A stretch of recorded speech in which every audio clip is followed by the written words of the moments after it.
Hey, once again, good morning and welcome to another presentation of Voices. You're logged on to WINNFM 98.9 on the FM dial. And we're broadcasting from the Sands Complex downtown Bastia in the Twin Island double slice of Paradise Federation of St. Christopher and Nevis. We are going to have a little discussion this morning about AI and all that. We have a special guest standing by to lead us into that discussion. But first, of course, we will have to pause and give credit to our sponsors, and then we'll be right back.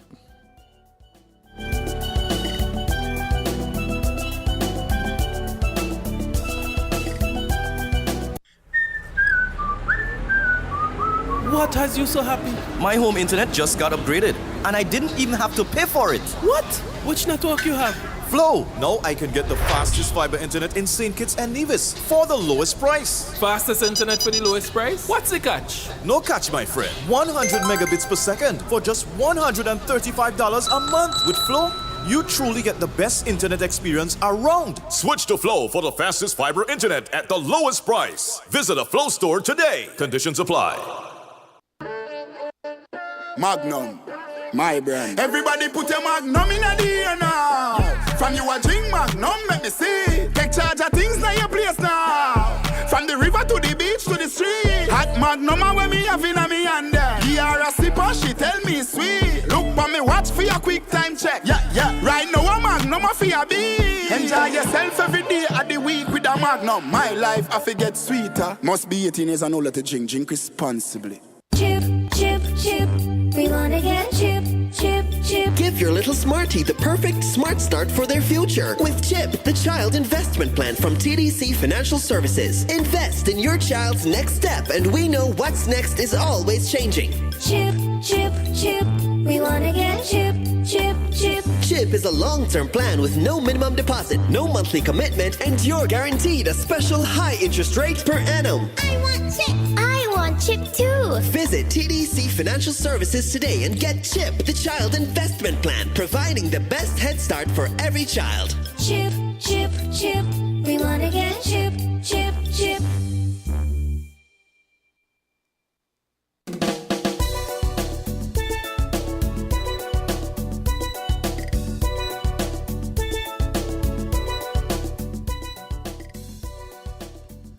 Hey, we're back and once again saying good morning, good afternoon, good evening to all the folks in the various time zones around the world. We want to say good morning to Brenda O'Neill and company, the whole clan over there. They Marriott, they came in for a big soiree on Saturday evening. Good morning, guys. Hope you're having the most wonderful day. Let me say also good morning to nurses and other healthcare providers around the world. Good morning to Miss Pamela Wall. It was a most wonderful pleasure to see you last Saturday evening at the Alzheimer's Association 10th anniversary milestone. Congratulations also to Dr. Rollins, her husband, and all the folks who made that possible. Yes, I just got a text from somebody saying, good morning, handsome. They're trying to mess with me. Ms. Rosemary Donald up there in New York, good morning. Hold a second here. I got a call coming from our guests. Give me 2 seconds. Yes, answer we like.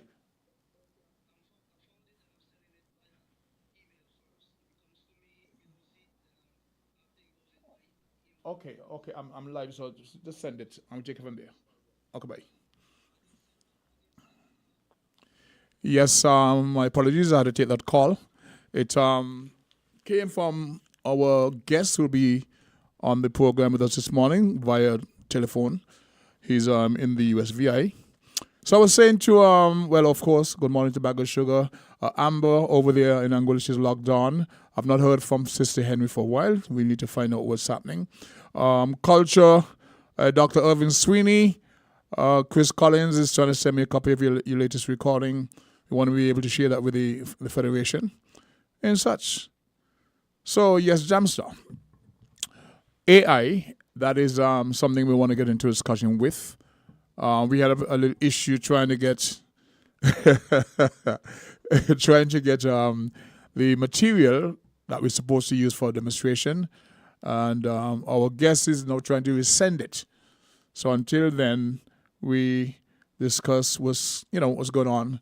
I would just being positive this morning, hailing our nurses, those in security forces, those in the fire services, our transport providers, the busmen, etc. Just about everybody who makes in their little small way a contribution to the smooth running of the Federation. I had a discussion this morning with a caller from Anguilla. And there seemed to be a little outcry and an appeal for the government to impose a state of emergency. And here's the reason why. There's been 2 murders in a very short space of time in Anguilla, and the country is not happy with it. And sometimes you make comparisons. You may say, well, look what happened in St. Kitts.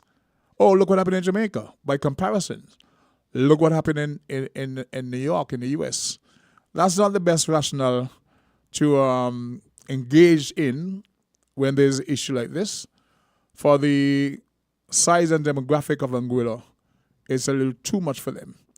And I can understand their outcry. It's, to some extent, a slap in the face of their national pride. And they're justified in their reactions. One may think that they're overreacting. It says that this is not the norm, and it should not continue. We've had different phases of that here in St. Kitts Nevis, and we always justify in speaking out against those things when it happens. So Anguilla, I'm with you. We understand. We're on the same page. So do what you have to do to bring attention and whatever changes to your situation. It should not be allowed to grow, escalate. Somebody says, well, these people, the gang members know who they're targeting. It's not random. We understand that. But pockets of these can escalate to a point where it really gives your country, your territory, a really serious black eye. So do what you can. Do what you have to. And all you can do to protect your territory. Your kids are there. They go to school.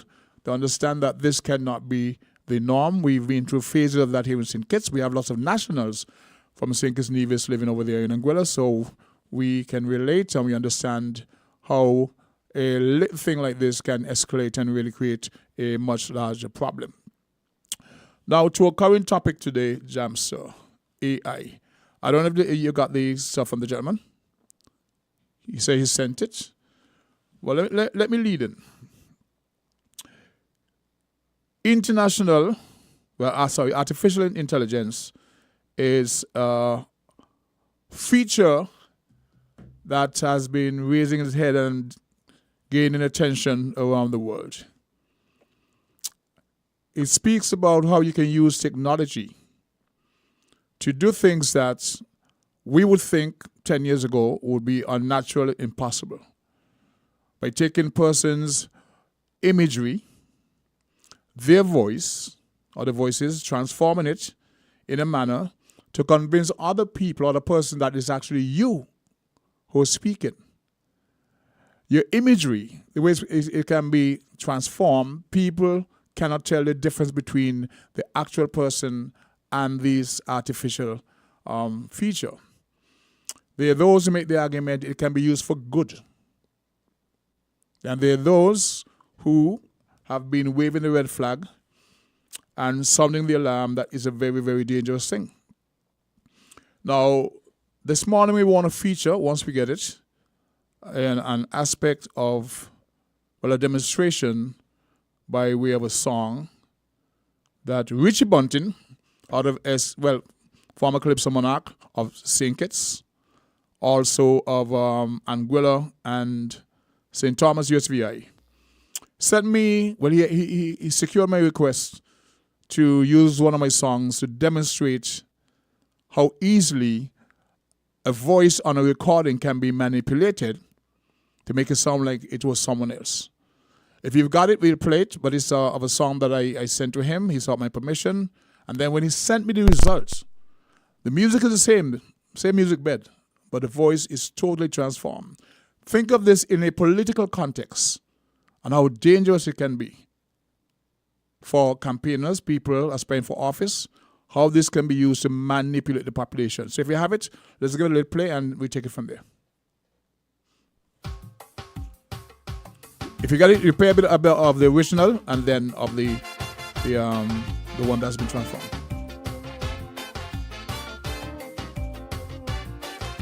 Either one first. We can easily compare them. We can't forever be divided. I can barely hear it over there. Political leaders. No, I can't hear it here. Nope. Uprooted from our mother country, knowing the horrors of slavery. Barely hear it. It's by the grace of God that we are standing here today.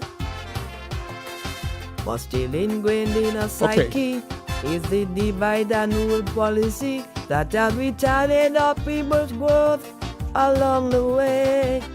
It's earphones. 400 years of brainwashing have left us much to unlearn. Political tribalism have we fighting our very own. Our anthem speaks of one nation amid cries of secession. For the children who are watching on, they see no cohesion. So you and me got to show them some unity. Barely, there'll always be a party in power. There'll always be an opposition. Supporting one or the other don't mean we can't live as one. We have freedom of expression. We embrace democracy. But stating a fair opinion should attract no penalty. The politics of exclusion only promotes hate. We all have to work to feed our children. Each must have food on their plate. So it's incumbent on our leaders to guarantee equity. This to me is the recipe for unity. Do you agree with my recipe for unity? Okay. Hear me. Okay, the music is mine. The phrasing is mine. That voice is not mine. So if you have the other one, the original, we can play it and then... Okay, so we're trying to get the original that was sent to him. But this is the result of what happened. Let's see what Chris Collins is saying here in the meantime. Oh, he just sent me something. So this is an example as to how you can use AI to mislead, misinform, and totally transform people's lives, more or less in the negative. We're trying to find that clip with the original recording. Oh, I think he sent me something else totally different. So yes, let's see if this is the original feature.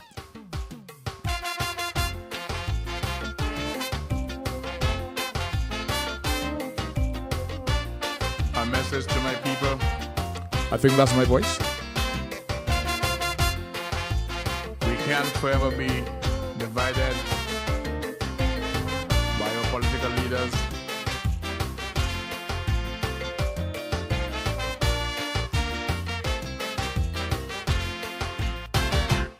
Uprooted from our mother country, knowing the horrors of slavery. 'Tis by the grace of God that we are standing here today. But still ingrained in our psyche is the divide and rule policy that has retarded our people's growth along the way. 400 years of brainwashing have left us much to unlearn. Political tribalism have we fighting our very own. Our anthem speaks of one nation amid cries of secession. For the children who are watching on, they see no cohesion. So you and me got to show them some unity. Clearly, there'll always be a party in power. There'll always be an opposition. Supporting one or the other don't mean we can't live as one. We have freedom of expression. We embrace democracy. But stating a fair opinion Should I check no penalty? The politics of exclusion only promotes hate. We all have to work. Okay. We're going to see if we get Mr. Bunting to weigh in now on the conversation. He was the one who initiated this demonstration. We would really love to hear from him. I actually called him this morning. Bunting, you need to call Jams's number.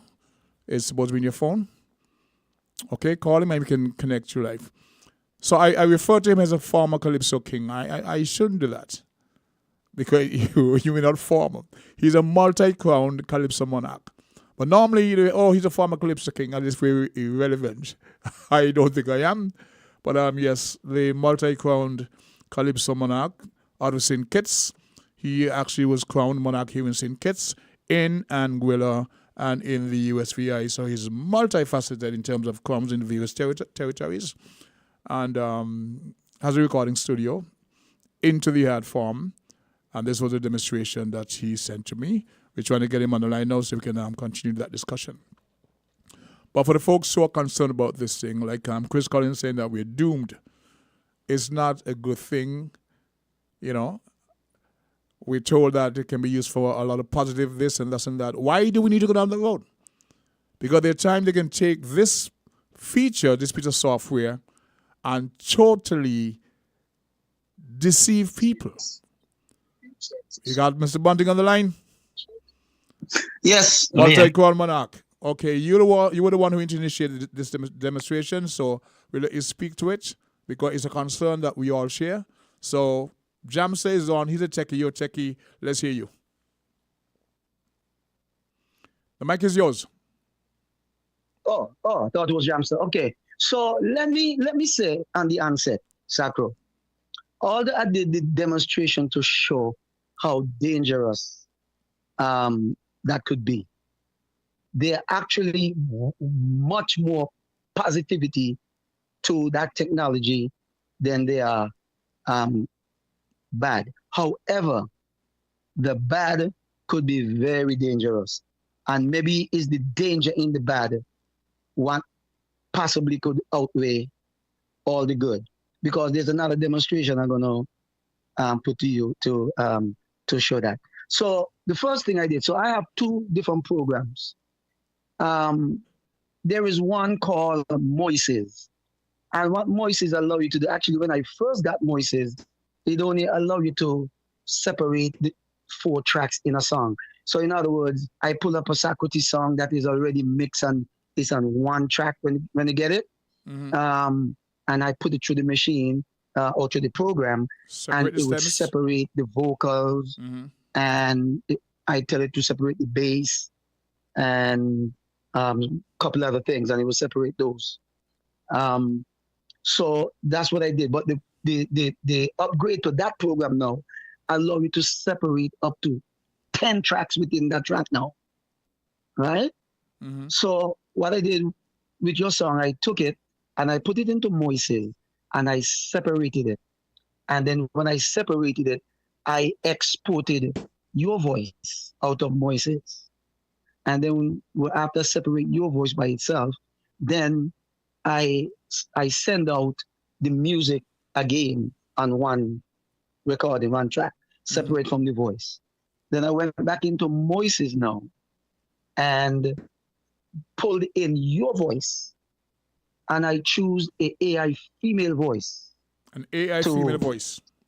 An AI female voice. Right? So that is not an actually person that I know, but however, it is a person that is licensed, the program licensed their voice. Right? Uh-huh. So now that voice is licensed.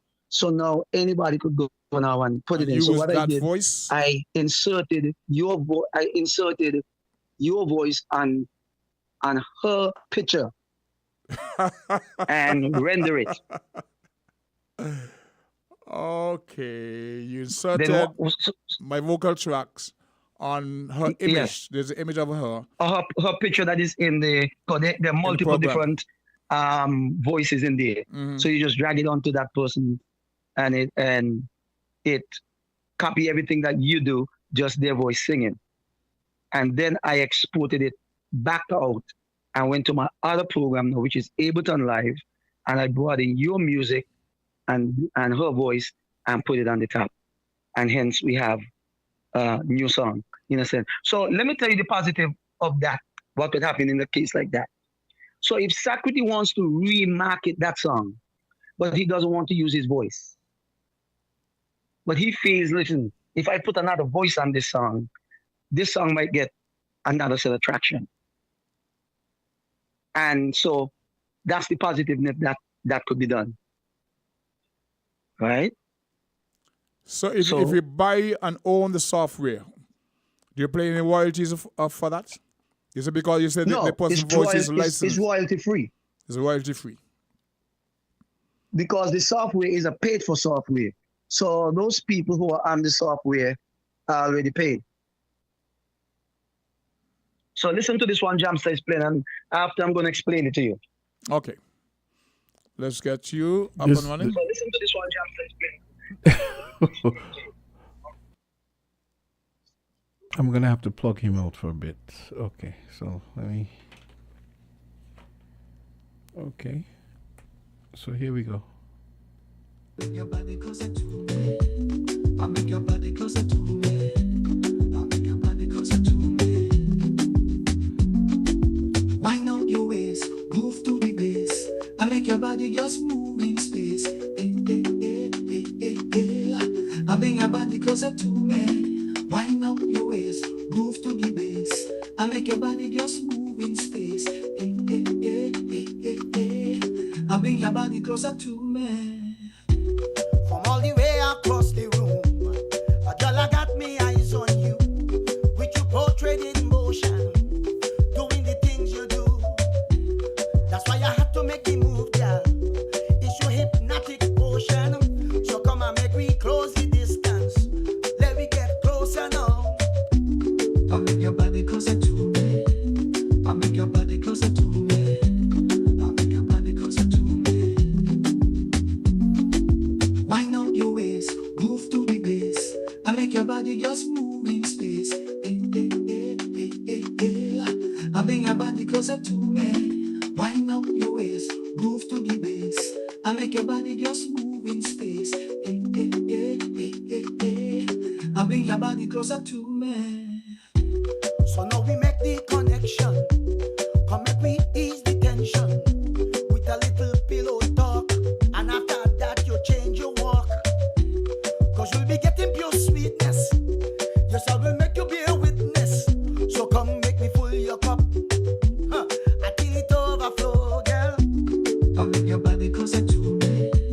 I make your body closer to me. I make your body closer to me. Wind out your waist, move to the bass. I make your body just move in space. I bring your body closer to me. Wind out your waist, move to the bass. I make your body just move in space. I bring your body closer to me. I make your body closer to me. I make your body closer to me. I make your body closer to me. Hey, we should give me the comparison. I make your body closer to me. Give us a comparison. Are you there? Go ahead, Richie. Richie Banton, are you there? All right. Yeah, go ahead. Go ahead, Richie. Seems I've lost him in for a moment. It's reconnecting. He's reconnecting. All right. We soon have to pause for a station break, so I wanted to... Yeah, are you there? Are you there? Yes. Give us a comparison, please. Okay. Right. So let me explain this one now. So I was driving home one evening and a hook came to me, right? Wind up your waist, groove to the bass and let your body just move in space and bring your body closer to me, stuff. So I decided, since I'm experimenting with this AI thing, I decided, okay, as soon as I get home, I'm going to put it into AI. So this program also now, this new program is called Suno. Now it allows you to sing into the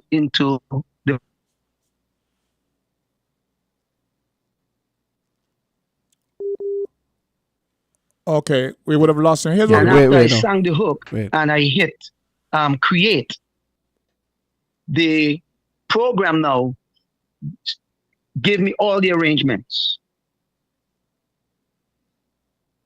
So there are no music there of Richie Bunting. That is 100% AI music. generated. Only the voice Wow. and the lyrics and the melody is mine. Jamster seems to be impressed. Huh? Jamster seems to be impressed. Yeah. So what this could do, there's positivity in this. So now this is a song that I'm gonna do, but I'm not gonna do it totally how AI spits it out to me. So now it allows you, a musician, to now bring more of your creativity into it. That's a misnomer. Yeah. We Now are there's a next one we are that jumps. creatives. From where I sit, I create from the bottom up. Not something that's artificially generated for me to use and say, okay, let me work with this. That's something that I flow. So that's something that I'm using. Right. Now, there is a next one there that jumps up. I don't know which one from a few that I sent him. That all I did was tell AI the title of the song and the genre. Mm-hmm. And AI created the entire song. Okay. Before we get into that, we have to pause for, hold on, we're going to pause for a station break, and then we'll get back into that. I want to get a part of it, but we have to give credit to our sponsors. So we'll do this now, Right. and then I'll get back to you. I'll find the one in the meantime to tell Jamster which one to play. All right, cool enough. We go down to Jamster. WINN is 98.9. 98.9 is Win FM.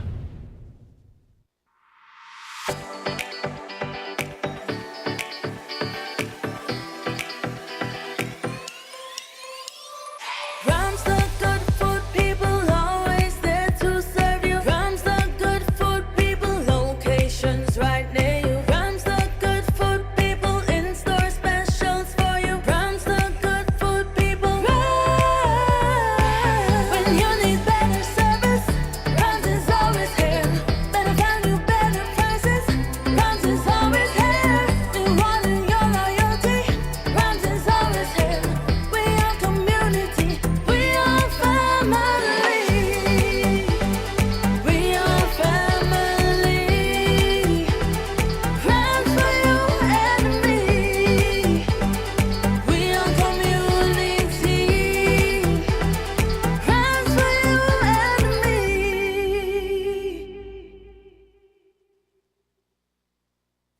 TDC Financial Services. We're here for you to help you make your dreams come true. Whether your needs are big or small, we'll support you with them all. TDC Financial Services. We are strong. TDC Financial Services. This is where you belong. TDC Financial Services, where money is made easy.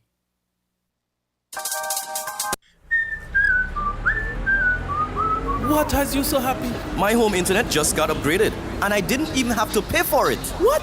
Which network you have? Flow. Now I can get the fastest fiber internet in St. Kitts and Nevis for the lowest price. Fastest internet for the lowest price? What's the catch? No catch, my friend. 100 megabits per second for just $135 a month. With Flow, you truly get the best internet experience around. Switch to Flow for the fastest fiber internet at the lowest price. Visit a Flow store today. Conditions apply.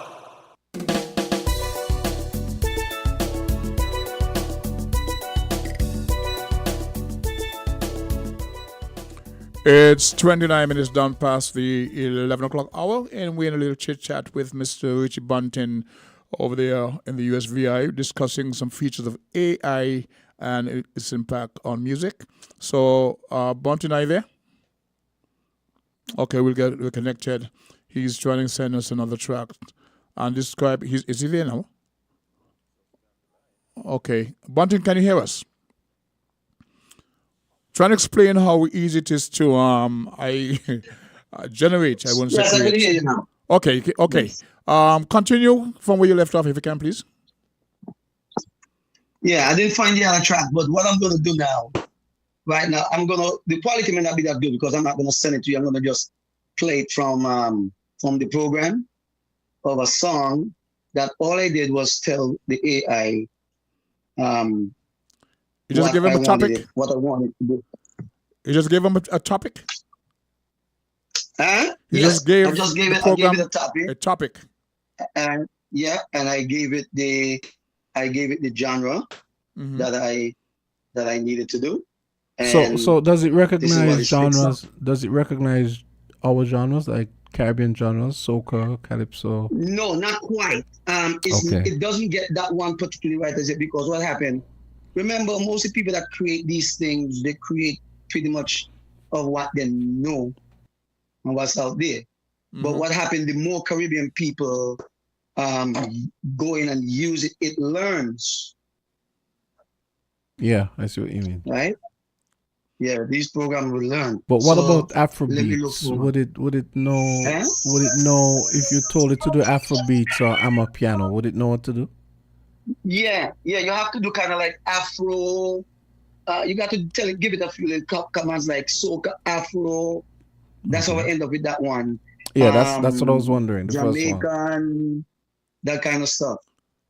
Hey, Bunton. So I'm gonna play something. Hold Yes, a second. Some years ago, Sherwin Winchester created a lot of controversy in the soca world when he brought "Don't Stop Giving It to Me." It was a sample that he used.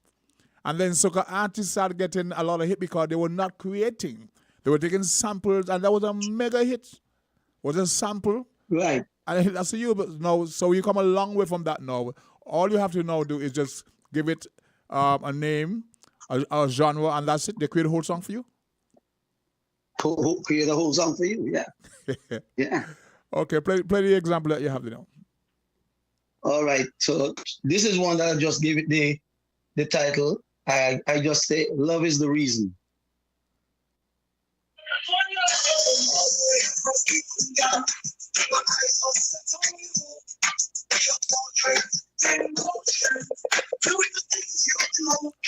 Unfortunately, we're not getting it. You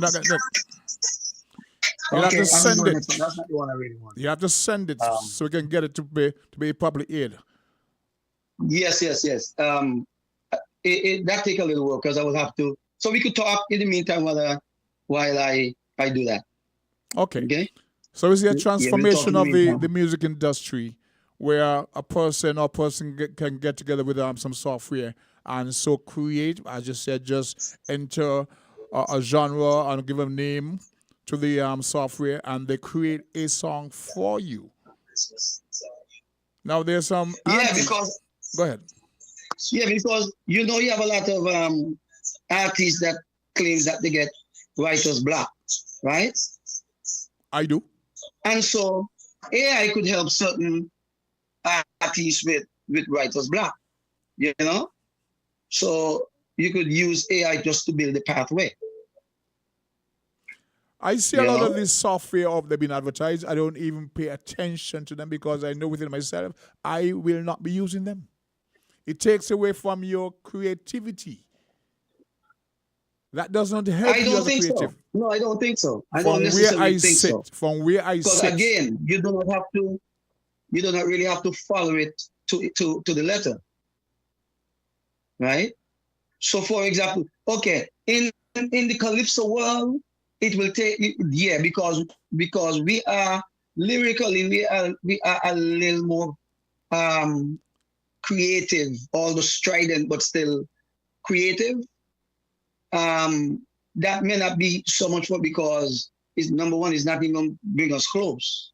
But let's just say, for example, if you were looking for a topic that, because you don't even have to give it a topic, you could just tell it, write a song.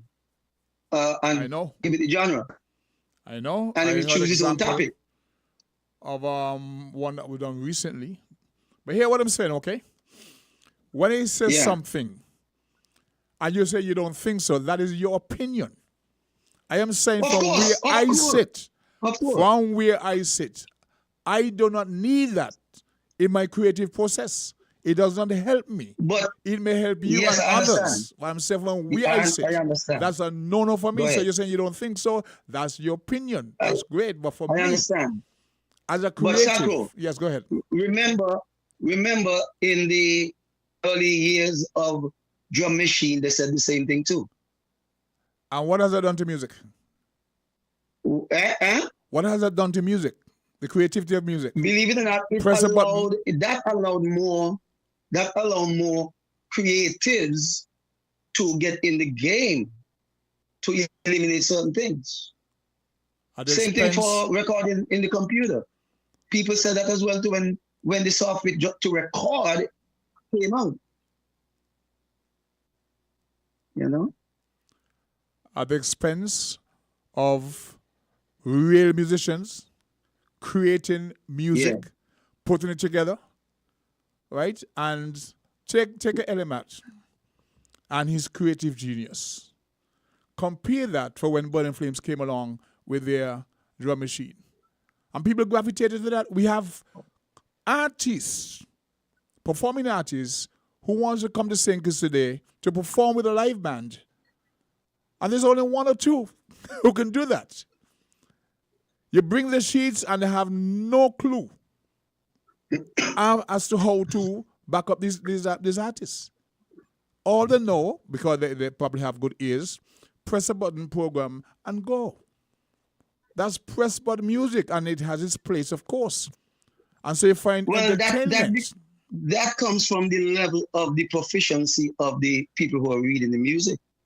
Because it's not everybody, and Sinkers is a small place. So which means the pool of musicians at high level reading proficiency are going to be very, very, very small. Qualified a lot of person who were not really competent as musicians to pass themselves off as musicians. So you buy a drum machine, you put in some program, and you go out to play.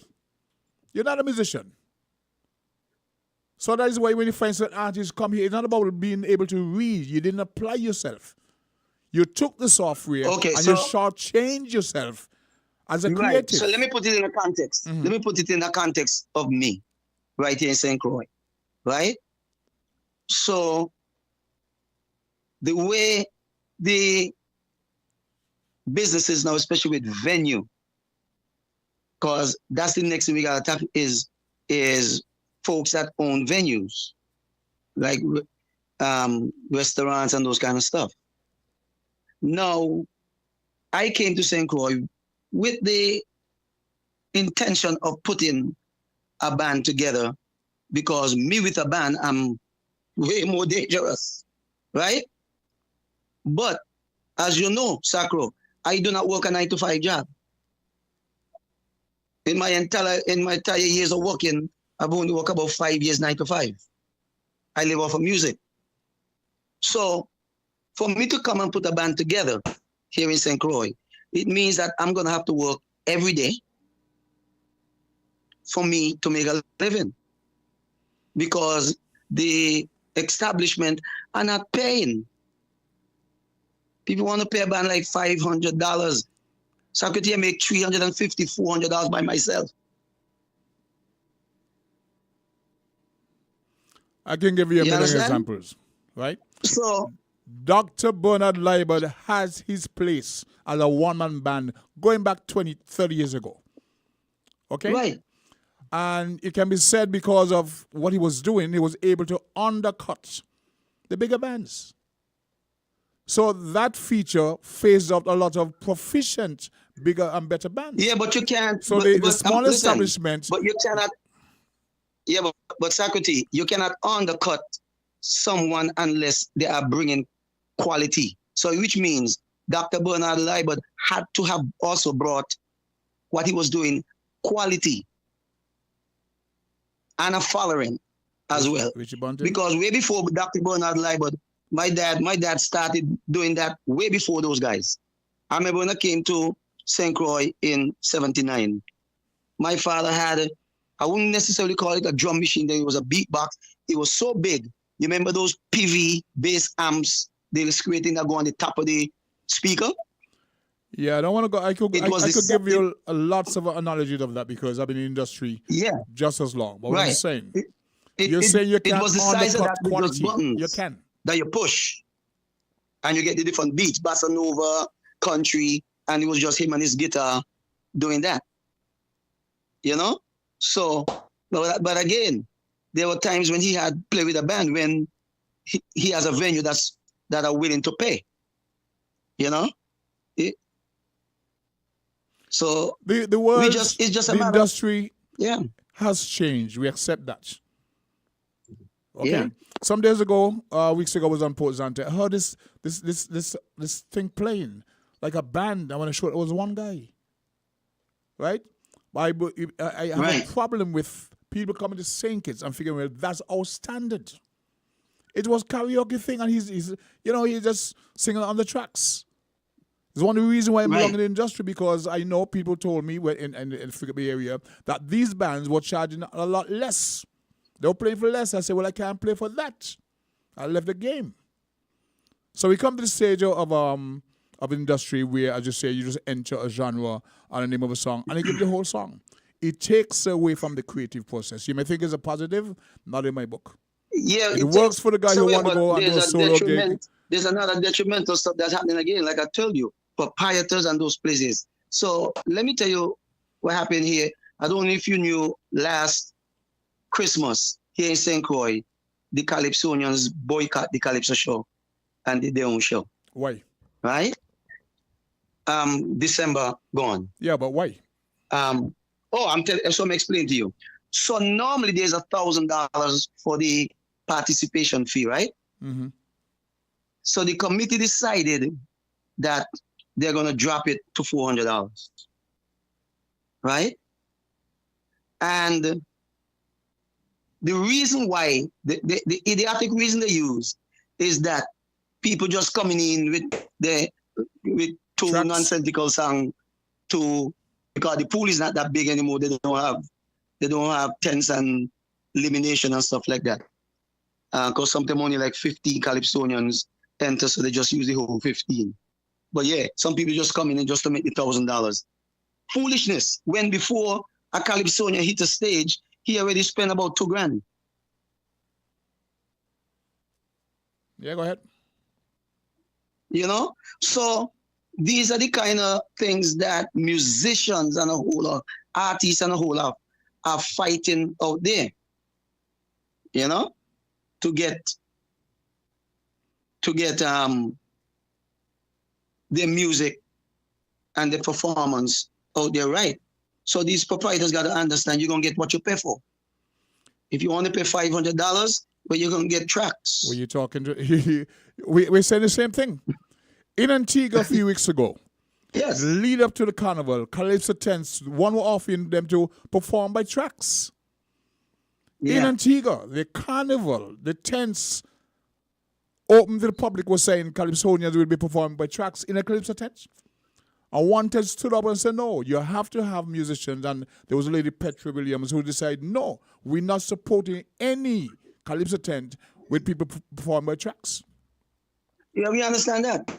And what a lot of us are missing, especially in the Calypso genre, the Kaiso genre, we have to look at it as a cultural staple. And so that should be part of any, yeah. Okay. Yeah. That should be part of any of a cultural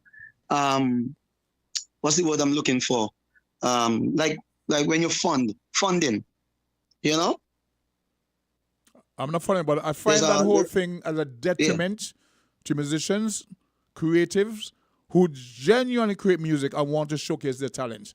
Now, we have to use backing tracks from time to time. I did a performance last Saturday at the St. Christopher. I did a guest appearance at the 10th anniversary of the Alzheimer's Association celebration. Fine.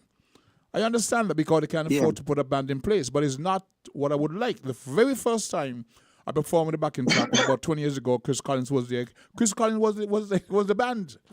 Backing track, I was like, what?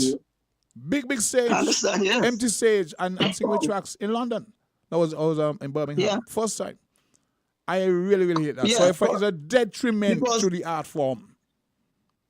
Very detriment. Because look at it this way again. And some of our own colleagues, they are missing the point as well. And I am for all musicians getting compensated, right? Mm-hmm. Rightly. But one also have to look at where the music is. Okay. So for example, Hold a thought. take me for example. Yeah, take me for example, who can produce my songs, let's say up to let's say 70% radio ready. I'm not a mixer, so that's why I'm gonna use 70%, right? Because I have to get somebody who, especially if it's a song I really want to put out there to the public a little more to get way more traction. What I was saying, so Richie, now I take it to somebody to mix. stick a pin right there. Yeah. I do have to go back down to give credit to sponsors. When we come back, we'll continue. Okay? We're I'm missing you. We're 98.9. 98.9. Win FM. What has you so happy? My home internet just got upgraded, and I didn't even have to pay for it. What? Which network you have? Flow. Now I can get the fastest fiber internet in St. Kitts and Nevis for the lowest price. Fastest internet for the lowest price? What's the catch? No catch, my friend. 100 megabits per second for just $135 a month. With Flow, you truly get the best internet experience around. Switch to Flow for the fastest fiber internet at the lowest price. Visit a Flow store today. Conditions apply.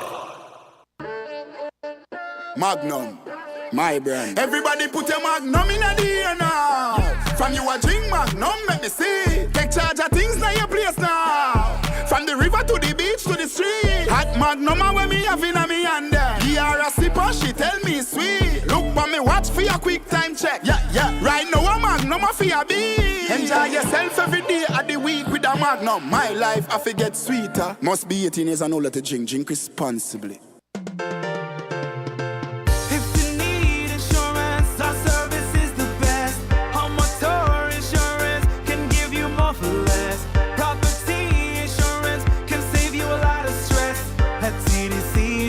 Company Limited.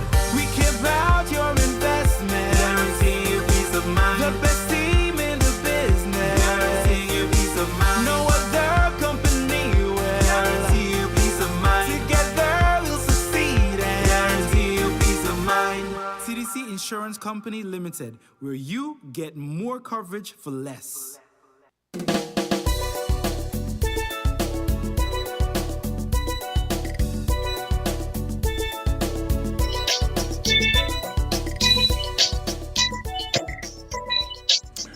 11:47, and we're talking AI. Okay, are you there? Yeah. Okay, there seems to be a little technical thing there. It's sorted now. Okay, go ahead now. Okay. So what I was explaining. So, like I said, I could bring I don't know why something is cutting in here. I could bring my music to about 70% radio ready. Yeah. But I may want the song, and I'm talking about Kaiso, not soca. Because I could bring this, I might need the song to sound a little more authentic. So I might want to get a couple live horns, bass, and guitar, right? Now, mind you, when I hire someone to play, let's say a horn, he is not creating anything. All the parts is already created, he just have to play. And but again, it's not that I want, not that I don't feel that people are worth for their work. But given where the Kaiso is, Kaiso itself, a guy don't want, so if you want a trumpeter and a trombonist and a tenor sax, each one of them is charging you $200 to lay down the track. That they have no creative process in. The bass man, same thing. All the lines are there for him, written and everything. So by the time I add a bass, a guitar, and 3 trumpets, that's 5. That's $1,000 to create a song You're because paying for the I want my expertise. audience You're to paying for get a good. professional expertise, not because he's not creating. Yeah. And that's it. That's a detriment of Sako, I AI. understand that, you know. Sako, I understand that. What I'm saying to you is if we all are colleagues in an art form that we love and stuff like that, we should be looking to be more economic minded. For example, Sakro, I've written for quite a few people in St. Kitts. I have never charged a dime to anyone. Reason why I don't do it, I want to help the art form in St. Kitts as the utmost, as the first. Second, there's no money in it for them. There's no way they're going to recoup the cost if I charge them to write a song. I understand all that. I understand, but okay. We were looking at the whole thing is about the pros and cons of AI, as I put it. Okay, AI. Well, not right. The current, the technology put the bands out of business. Persons who never wrote a song were able to make a copy of a recording and sell. Many Calypsonians died as pauper because the music, they never got the rewards. Jams is a DJ, but he goes to function, they play a variety of genres.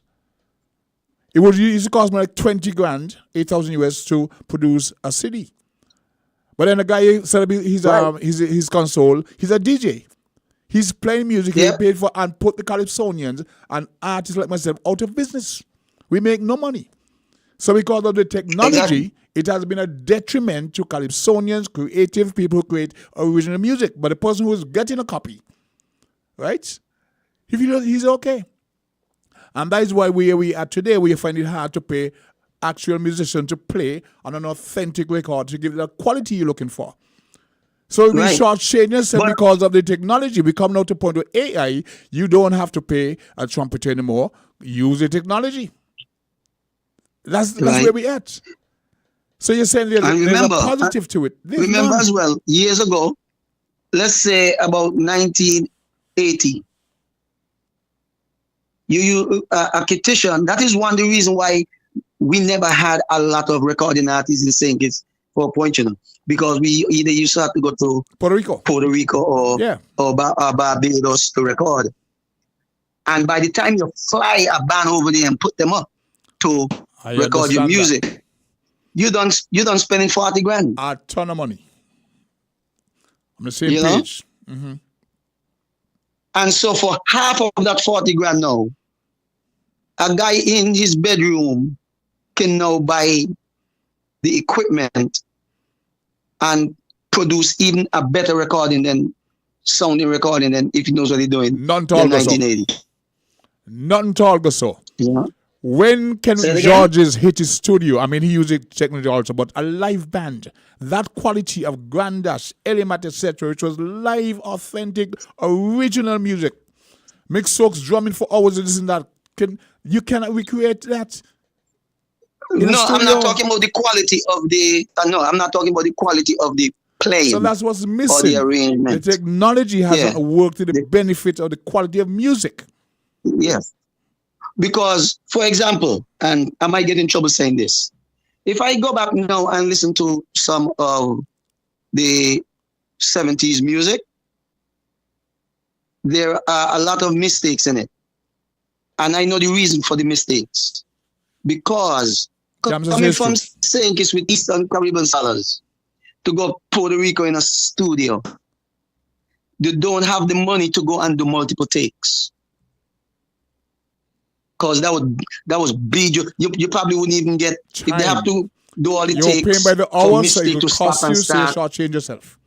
You didn't have the funding, the sponsors, so we accept that. Say it again? I agree with you. You didn't have the money because you're paying by time, by the hour in the studio. Yeah. And once you be charged by the hour, it's going to cost you. Right. So those who had the means to do a bit of production, yes, but based on what we had, I'm going to go back to Element, that quality. Right. You know, and you look at that when Burning Flames came on the scene. And they want to jump up Burning Flames, but it destroyed music in St. Kitts because it produced a number of bands who never took the time to go and learn the fundamentals and produce that quality of music to the point, I'm going to repeat, we have artists who have come to St. Kitts today looking for a live band to perform for them, and they can't because they can't play. They can't apply themselves. They have to listen over and over and over. So there's a detriment to that. But our own musical icon, turned around and duplicate Burning Flame to a degree by having drum machines. As a matter of fact, Elimat was the first band in St. Kitts to use a drum machine. You know, Jamso think Toucan would have been a forerunner of that. Jamso thinks that Toucan band would have been a forerunner in the use of. No, it's not Toucan. It's not Toucan. I don't know. No, it wasn't Toucan. They were right behind. They were right behind, but it's not Toucan. Well, I don't think any rhythm box drum machine could have actually replaced Mick Stokes, Tambora, Scamp, the guy on the timbales, Melza, and Melza Drew. What's his name? Well, that is not totally true. For example, not totally true. For example, my friend Carol Hodge. Yes. Carol Hodge, you can program a drum machine on the computer, and you do not know it's a drum machine playing. You think it's a live person. I mean, it's electronic sound. But I've worked with Carol Hodge, and that's all he does. Programming, etc. I understand that he has a certain level of competency. But I'm saying, back in the day, band for band songs, none could beat these percussionists. None. Exactly. So I don't care what you create. I'm saying that we have suffered, the music industry has suffered at the expense of the technology in a large extent. Now it makes some advances. But now it's gotten ridiculous where you can all you have to do. Sako, you're sort of right, but I'm going to tell you who suffered. The people who were slow to adapt change. Right? Let's use the Mighty Sparrow, for example. He didn't suffer. But remember, Sparrow did a whole song about he's not the soca man. If you want that, go to Monstrat. You know? Mm-hmm. It ain't easy. Go to Kichi, called Dr. Arda Heat. And within 2 years after that, Sparrow switched to soca. I have a comment. You know Martin? Martin, he's an engineer, he played with the police brass. Yes. He just called me and said that the police brass was the first to introduce rhythm box or drum machine in St. Kitts, and he knows because he was with the band as engineer. So there you go, you say Elimat. Jamsa say Toucan. Martin said, I was there, I know. The police brass had the first. This has been a great discussion. We got about 2 minutes to go before we wrap things up. And I want to thank you. That is left open. Well, okay. He called me and said, well, tell Bunty, I say, I know police brass was the first. Now they had funding, So I don't know. Was that Numpy? No, Martin. He was an engineer. Martin. Yes. Okay. He's a manager for Domino's Pizza. And Chris Collins says he's right. Chris Collins chimed in and said he's right. So sometimes we think we know, but we don't really know. But it's been a great discussion. Okay. And Chris says again, I agree with Martin. It's been good. But the pros and cons, when you're with them, AI plus traditional music in terms of the creation. Pros and cons. Wrap it up in 2 minutes if you can for me. Wrap it up for me. Pros and cons, AI in the music industry. All right. So the pros and cons is that if you're a very creative person, AI give you more tools, even more creative. Same as computer recording gave musician more tools to be creative. If you are not super creative, it will create laziness and somewhat redundancy. That's in a nutshell how I could put it. Okay. So it's all a matter in the person who is embracing it and their aim, what they're aiming for with the technology. I want to thank you for creating that demonstration and sharing that whole experience with us. We're now at the point for the midday. Is it enough yet? Okay. We have about 2 minutes because they're not quite ready yet at the newsroom. So yes, it's been important to have the discussion, and you did wait a few weeks. I wanted to share that particular program with Jamster was at the consoles, and he's here this morning. So yeah, it's important, but for me, myself, I understand. You say you were driving, you got a hook, and you just bam. Sounds great. You can build on that. Yeah. I think there's one thing Richie is I don't think he's forgetting necessarily, but a few months ago, I don't about this back and forth between Drake and Kendrick Lamar, right? The rappers. Yes. Well, one of the songs that Drake responded to Kendrick with was a song where he had AI recreate Tupac's voice. And then one of the things that I think is going to be a problem is people using AI to recreate dead artist's voice, or even recreate stuff from an artist who they think is hot, and of course it's not like they let's say someone decides, I want to get Socrates to do a song, but he's not gonna do it, so I'm just gonna get the AI. But all of the technology is new. That's supposed to be illegal, because remember, you're using a person's likeness. Artists' asset are their likeness. But people will try still, though. Huh? People will try. I mean, illegal or not, they will try. They'll push the envelope.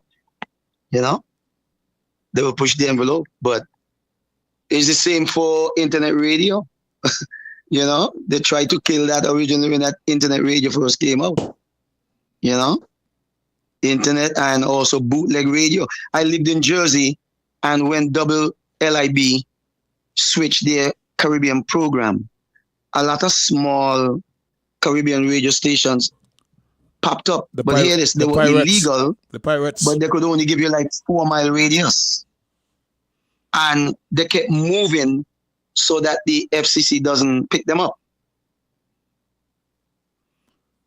I didn't know. Some of them were able to get away because as long as you didn't encroach on somebody else's wave space, you might fly under the radar.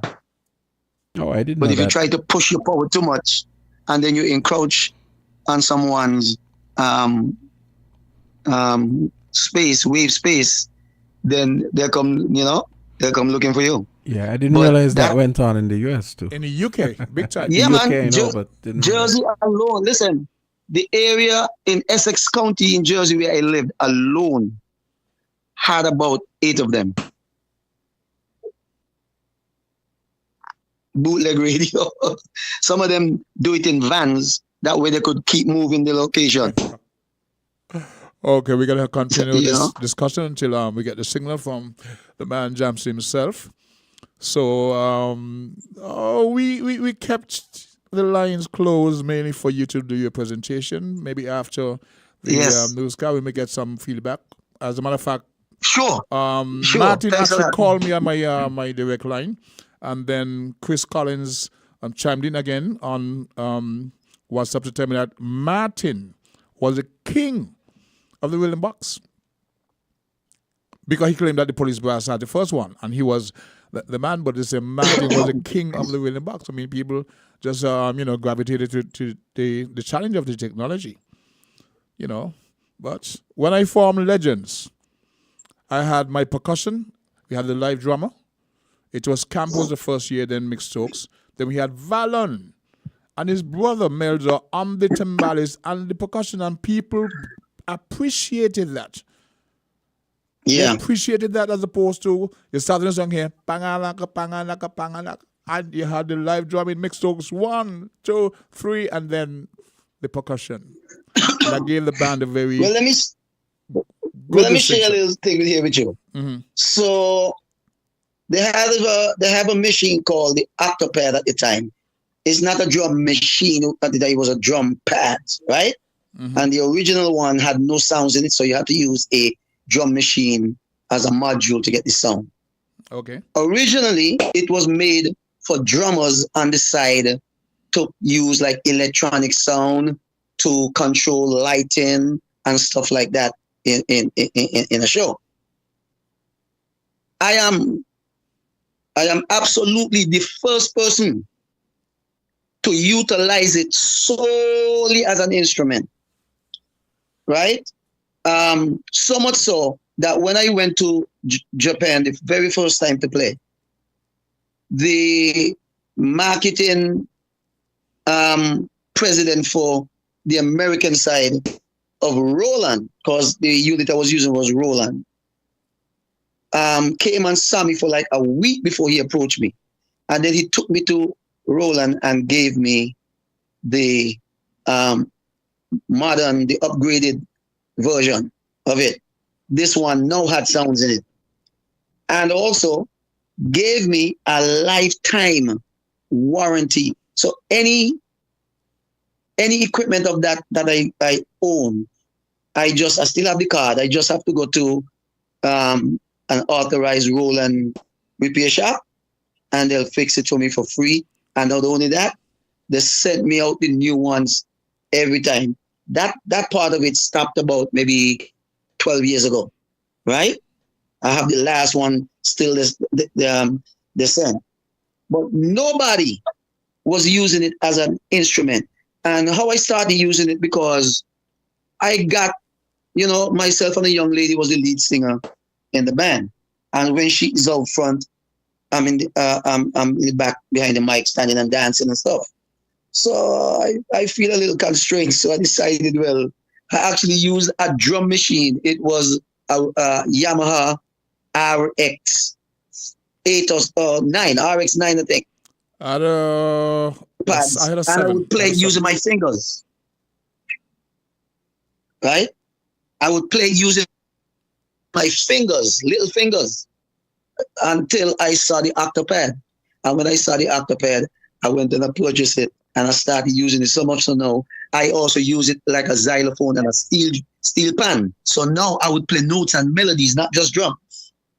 And the guy from Roland, one reason why he approached me, he said because they never even really knew the capability of the machine until he saw me using it. Interesting. All right. Jamster want to know what century that was. That would have been 96. Oh, 96. In Japan. But I've been playing it that was some years after Roland was out there. Since about 93 or so. Because that would be some years after Roland was out there with the drum machine. They had them and the Akai. I had a Roland also.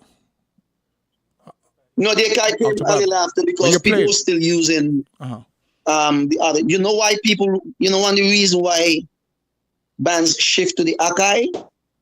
Because he allowed them to have one unit. Because before that, Caribbean bands used to purchase multiple drum machines just for a particular sound, one, and to get the individual outs to go to the board to mix. Because before that, you only had left and right. All right. Right? So before the Akai, the Yamaha RX, Chris might be able to help me, either the RX 11 or RX 13, some one of those came out with 8 individual outs. Okay. And that cut down on the amount of drum machine people started using. While we're waiting for the and then, not to cut you, while we're waiting for the presentation of the midday newscast, speak to young musicians for me too, today, please.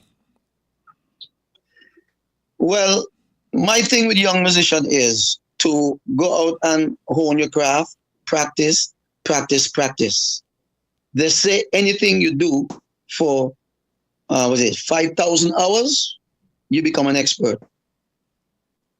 Repetition is perfection. So you have to go out there and practice at least 20 minutes a day. Sometimes it could be 20 minutes twice a day. And there's still a world out there for musicians, but I would also tell them to try to be a little more multi instrumentalist. And if you could hone your vocal skills as well, that's even better. Okay, there are ways and means to enhance the technology. But I'd rather that they not become dependent on the technology at the expense of the creativity. No, it shouldn't. I listened to a band yesterday, and they have a live I drummer. myself experimented with this. Mm-hmm. I'm only experimenting with it because the technology is there, but I won't be relying on the technology anymore past probably 10%. Do you know how auto-tune came into being? I'm not well. There is a walk up to that, because before autotune, it was something called a voice box. No. This was doing the engineering of a song with what's her face there? She said, "Do you believe in life after love?" Jamster might be able to help with the computer love. What's the name again? I forget the name of the Cher. Is the it Rob engineers? Templeton? No. The engineers were mixing Cher's song. Do you believe in life after love? And they made a mistake. It was a mistake. Well, yeah, that they said, that was for auto-tune. Yeah, how auto-tune came into being. Yeah, but before autotunes, there were a voice recorder that gave you that sound where you put it in your. This was a mistake. Holes that you put in. We know put that. in your mouth. We know that. But the actual application of autotune as a feature in recordings came about as a mistake. The guy was mixing it. It sounded good. And they started to apply it. And a lot of guys now took it on because it's been sold as a software in your DAW. Yeah. But was it just a mistake? And a lot of recorded artists, to hear them live, you wonder, wait. Is that you? Because in the studio, totally different. You know, vocoder. Chris says it was a vocoder. Yeah, the vocoder. That's the one that gave you that sound first. Yeah. Jamster, you remember the artist's name? Was it Rob Templeton? He did the song. I wanna be your man. I wanna be your man. If you heard him say it's Roger. Chapman. Yeah. Or something like that. Chris says the RX11 had the 8 outputs. Chris says the RX11 had the 8 outputs. Oh. Well, I'm old in the first place. So I'm old school. I'm going to say traditional in terms of my creative process. And I'm really mixing a song today, but I use it technology because, well, in the same, but to enhance and change to a point that it sounds so artificial. I'm not gonna even waste time with that. Well, yeah, that's because some people overdo it, and the people that overdo it are actually people who does not sing in tune. So the other tune pitches it in tune, and then it will sound real bad. Because there was another technology that came out after autotune as well, or maybe around the same time, called Melodyne, right? I have that. I have it. I've never used it. I mean, I listened to it, but I've never used it. With all the persons I've recorded, I've never used it. Never had a chance to use it. Well, the urge desire to use it. And I'm about 7%. So let me give you one thing with this AI as well. So I saw a producer that says, like, okay, so... Give me a second. For the folks who have been waiting for the midday newscast, there's been a bit of a delay, so we're continuing the discussion. But of course, as soon as we get started, we will bring you that news update item. So please be with us and stand by. Go ahead, Richie. Are we ready now? Okay, Mr. Bunting, we do have to cut now because the news is ready. So it's not the midday news. Yes, no problem. But thank you very much for that. As now we pause for the Win FM's newscast. Found the sound. 98.9. Win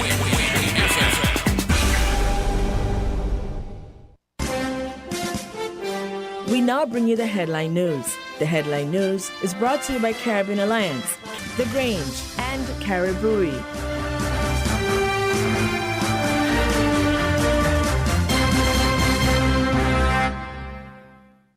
When it comes to the important things in life, your health, your education, your choice of a life partner, and of course your insurance provider, only the best will do. Caribbean Alliance Insurance is the only insurance company in the Eastern Caribbean with an A excellent rating. We have a robust 3-tier reinsurance strategy that protects our policyholders from multiple catastrophes, even if they occur in quick succession. We spread our risks over 18 territories, ensuring minimal impact to individual territories when a disaster strikes. We provide an excellent claims experience. Claim settlement is usually between 24 to 48 hours. Our A excellent rating means that you are more secure with us. Contact us for motor, property, marine, public liability, employer's liability, and other policies.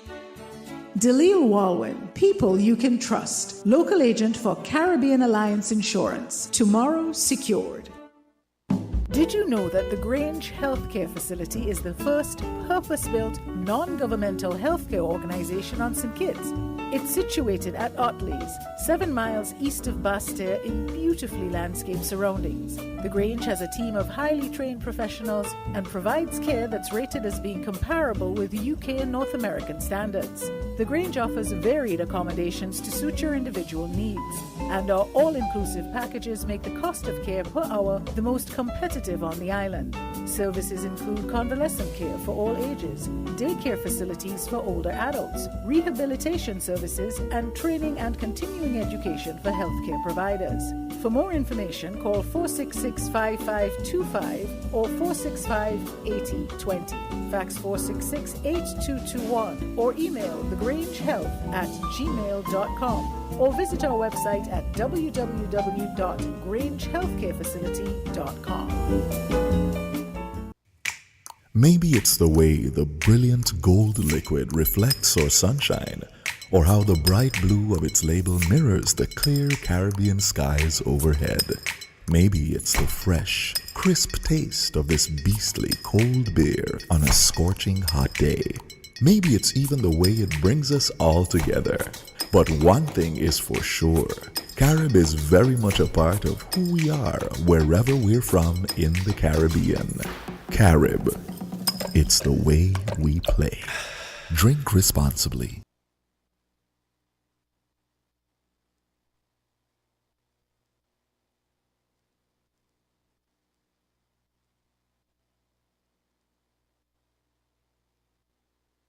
With the Win FM headline news, I am Yolanda Weeks. Locally, firefighters responded to early morning report of vehicle fire. Mailman comes into trouble with the law. Alzheimer's Association of St. Kitts and Nevis hosts a 10th anniversary banquet. The details and more straight ahead.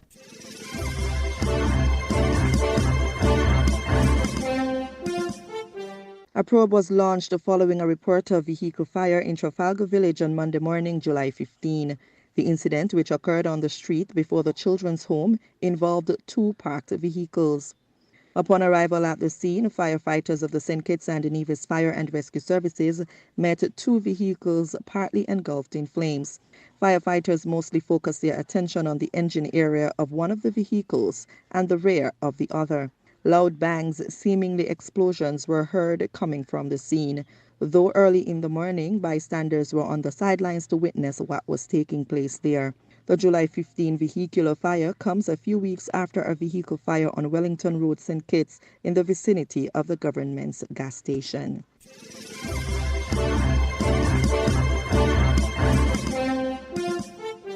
A mailman in St. Kitts, Hewlett Hanley, was slapped with a charge of larceny by servant. A senior police officer told Win FM that the mailman was accused of obtaining unauthorized packages from St. Kitts Post Office. The offense was committed on July 10, 2024. Hanley was arrested and charged on July 12. News of Hanley's arrest was circulated on social media over the weekend as citizens and residents curiously await a hearing on the matter.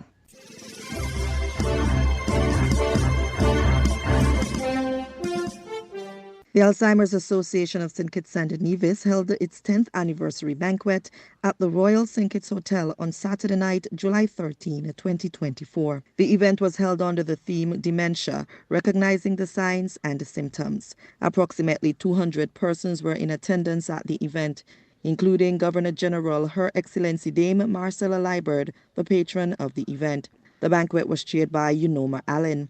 There was entertainment by King Socrates and Dr. Elizabeth Lawrence.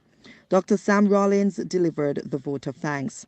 Dr. Joan Rollins, the association's president, in her remarks said when she and her husband, Dr. Samuel Rollins, retired and returned to St. Kitts from Trinidad, her husband suggested that she establish an Alzheimer's Association in St. Kitts and Nevis, as she was a member of a similar association in Trinidad and had the knowledge and experience to develop such organization. The founder said since she and her husband are members of the Zion Moravian Senior Club, they used the group as a channel to establish the Alzheimer's Association, build its membership, and identify individuals with dementia. The Alzheimer's Association of St. Kitts and Nevis was established in July 2014. The mission statement is, quote, to improve the quality of life of persons affected by Alzheimer's disease and other dementia and to provide support to their caregivers, unquote. The objectives of the group are to recognize the signs and symptoms, understand the signs and symptoms of dementia, seek diagnosis, ensure treatment for dementia, provide non-medical treatment. At the banquet, Permanent Secretary Curtis Martin gave greetings on behalf of the Ministry of Health. He said that the Ministry of Health will partner with the Alzheimer's Association to advance awareness about the disease and to support initiatives of the association. Dementia is a collective name for brain syndromes which affect memory, thinking, behavior, and emotion, and is the leading cause of disability and dependency among the elderly. Each person experiences dementia in their way, but generally, those affected eventually need help with all aspects of daily life. Early symptoms of dementia can include memory loss, difficulty performing familiar tasks, problems with language, and changes in personality.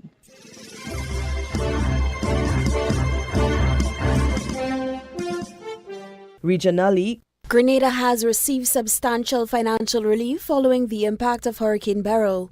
The Caribbean Catastrophe Risk Insurance Facility, CRIF, will provide payouts totaling approximately US $44 million or EC $118 million to the Grenada government. This marks the largest payout ever issued by CRIF, as confirmed by Isaac Anthony, the organization's chief executive officer. The government, it covers three policies. And the first set of policies of CRIF SPC to the government, and this in fact will be the first set of payouts that the government will be receiving. The $42.4 million for its tropical cyclone represents the single largest individual payouts to a member of CRIF in the history of this facility. Of course, the previous one was an amount of $40 million received by the government of Haiti following the earthquake event in 2020. Anthony further noted that Grenada's primary utility companies will also receive significant payouts, a first-time occurrence under the CRIF. A payout by CRIF to other entities in the country. So we have Grenlec, your electric utilities, will be in receipt of $9.3 million under its electric utility product. And we also have a payout to NAWASA, which is your water utilities, in the amount of $2.2 million, again for its water utility policy. The payout to Grenlec is the first such payout to an electric utility in the region.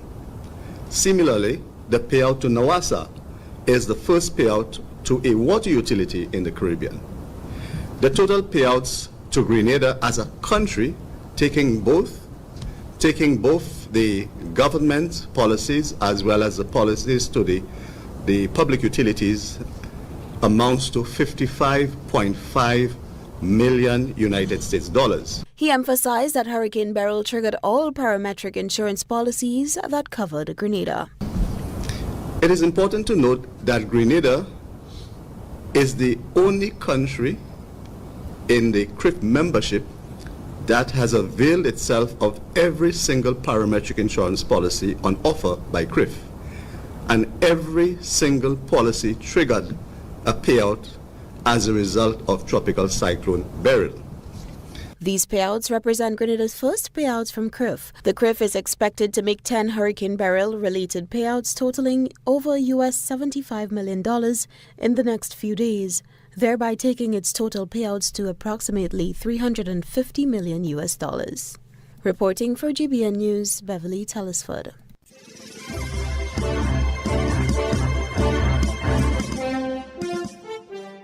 Minister of Home Affairs Robeson Bent said he is concerned about allegations of financial impropriety that have been leveled against Acting Deputy Police Commissioner Calvin Brutus.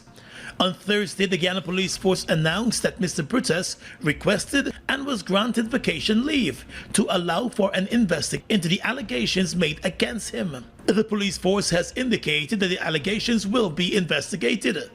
Speaking to reporters, the Home Affairs Minister, Robeson Ben, who has portfolio oversight of the police force, said an investigation will take place, although he could not say at the time who or what agency will be doing that probe. I'm concerned about the allegations. A review and investigation will be underway to determine what are the specifics of these issues. And the public and the press will be informed. The Home Affairs Minister stated that the media will be advised on the conduct of the investigations. Leader of the Alliance for Change, Nigel Hughes, in a statement on the allegations against the Acting Deputy Commissioner, said the Guyana Police Force cannot be expected to investigate itself. On Thursday, documents surfaced on social media purporting to be deposit slips for the police force's credit union, bearing the name and particulars of Mr. Brutus, the Acting Deputy Police Commissioner. While the force and Brutus himself have been silent about the authenticity of the documents, one of the documents showed a deposit slip for more than $16 million prepared for an account that allegedly belongs to the Acting Deputy Commissioner at the credit union. Another document showed the source of the money being listed allegedly by him as wedding gifts that were received before, during, and after his wedding in November of last year. As an acting deputy police commissioner, Mr. Brutus was overseeing the administration of the Guyana Police Force up until 2 weeks ago, when there was a sudden shake-up in the responsibilities for the top brass of the force. Brutus was transferred from the administration department to the special branch of the force, while a number of other senior officers were assigned to other departments.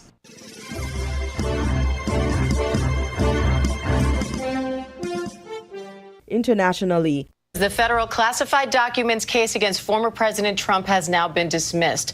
Judge Aileen Callanan made that ruling, saying the special counsel's appointment, the appointment of special counsel Jack Smith, was unconstitutional. I want to bring in our senior investigative correspondent, Aaron Katursky, for more on the judge's ruling. And Aaron, this revolves around the Constitution's appointments clause. Where did the judge find this legal argument? The judge fully agreed with former President Trump's defense attorneys that the appointment of special counsel Jack Smith by Attorney General Merrick Garland was unconstitutional. They said only Congress should be allowed to authorize the appointment of someone of Smith's stature, and only Congress is allowed to authorize the funding for an investigation led by someone like special counsel Jack Smith. Judge Cannon writing in her decision, Diane, that special counsel Smith's prosecution of this action breaches two structural cornerstones of our constitutional scheme: the role of Congress in the appointment of constitutional officers and the role of Congress in authorizing expenditures by law. This means that the prosecution of former President Trump, she said, over his handling of classified documents cannot go forward. And it now means the former president will not be prosecuted over his efforts to allegedly hoard classified material at Mar-a-Lago after leaving the White House, and his alleged efforts to obstruct the government's investigation to try and get those documents back. And I want to bring in our senior reporter, Catherine Falders, who broke this story for us. Catherine, what does this mean for this case going forward? Can this still come together with a new special counsel, or is this case now over? Well, it is pretty much over. And of course, there will be some appeals here, I can imagine, by special counsel Jack Smith. We haven't heard from him yet. But what this means are the 40 counts that Donald Trump was facing. This was for the mishandling of classified documents and obstructing the government's investigation. 40 counts there in Florida. He no longer faces. Totally dropped. We'll have to see how the special counsel reacts to this. I'm told by multiple sources that Trump has been made aware of this, that he was made aware of this pretty immediately. They are drafting a statement, either from the former president himself, so we should get that soon. But what this means is the case is over. This also means his co-defendants won't face any charges. His valet, well, now that the property manager of Mar-a-Lago, Carlos de Oliveira, also facing charges for allegedly obstructing the government's investigation. That's gone too. They were supposed to be down in court later this month on July 22nd for a status conference in the case. That will no longer happen. They essentially, this is totally done. We will see appeals. We're waiting to hear on what the special counsel, Diane, ultimately says. I'm sure we will hear something soon.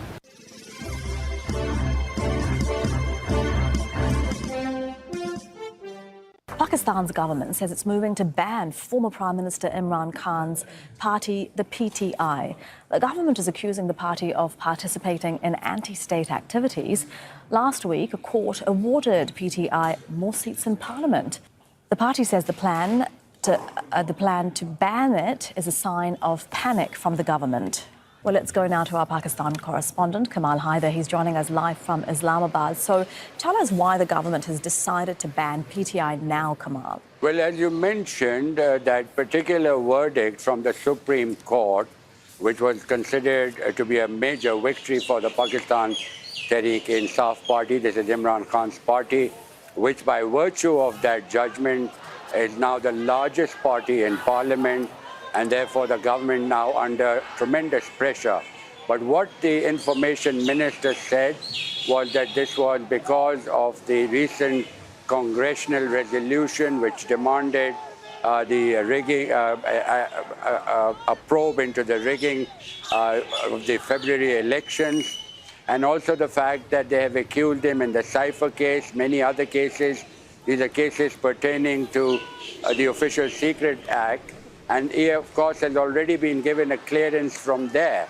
So the government, it appears, as the PTI is saying, has acted hastily, because now what will happen is the government will have to call a meeting of the cabinet.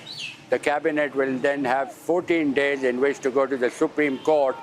But because the Supreme Court has already stated that the Pakistan Tehreek-e-Insaf was a political party, is a political party, will remain one, it is going to be very difficult for the government to prove its case. But this, of course, will create a lot of political instability and does not augur well for Pakistan's fledgling democracy. Yeah, a lot of political instability because PTI is so immensely popular, isn't it, Kamal? What does it mean, not just for the party, but the many people who support it? Indeed. In fact, what the PTI has been saying, that the mandate of the people has been stolen. They said the election commissioner was biased. The court also said that the actions of the election commissioner were against the constitution to deny the Pakistan Tehreek-e-Insaf that particular symbol in the elections, and also the fact that it was to be considered a major political party, although they contested those elections as independents because the election commission had denied that. So now there are demands by the opposition. These are allied parties who will now be converging with the PTI to protest. But it should also be remembered that tomorrow, which is Tuesday and Wednesday, Pakistan will be commemorating the Ashura, the Muharram, and the country will, of course, be closed for 2 days. So we don't expect any immediate reaction. But what the party has said is that they will continue their struggle within the ambit of the constitution, within the legal framework, and also saying that the government was panicking. Kamal, thank you very much for that. That's Kamal Haider with the latest live in Islamabad.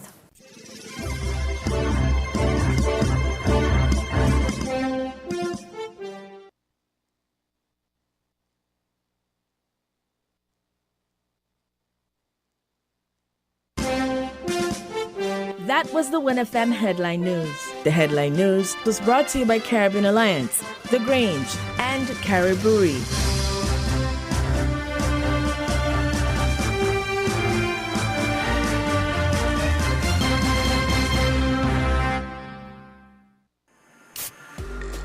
With over a century of perfection behind the Mackeson name, a smooth blend with perfect balance and richness, it's no wonder Mackeson Triple Stout has a legacy of perfection. Enjoy the world over. Introducing our new look with the same great taste. Mackeson. All hail the king. Please drink responsibly.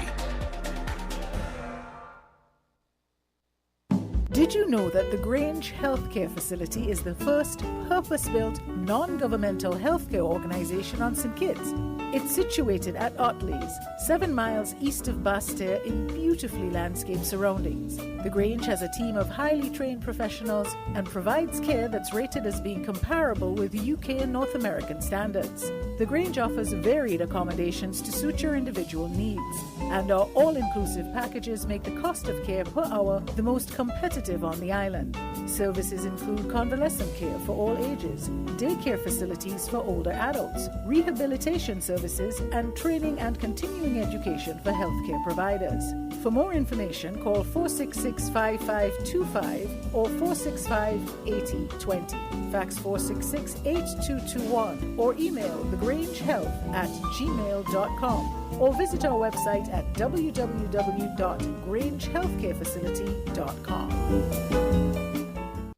When it comes to the important things in life, your health, your education, your choice of a life partner, and of course your insurance provider, only the best will do. Caribbean Alliance Insurance is the only insurance company in the Eastern Caribbean with an A excellent rating. We have a robust 3-tier reinsurance strategy that protects our policyholders from multiple catastrophes, even if they occur in quick succession. We spread our risks over 18 territories, ensuring minimal impact to individual territories when a disaster strikes. We provide an excellent claims experience. Claim settlement is usually between 24 to 48 hours. Our A excellent rating means that you are more secure with us. Contact us for motor, property, marine, public liability, employer's liability, and other policies.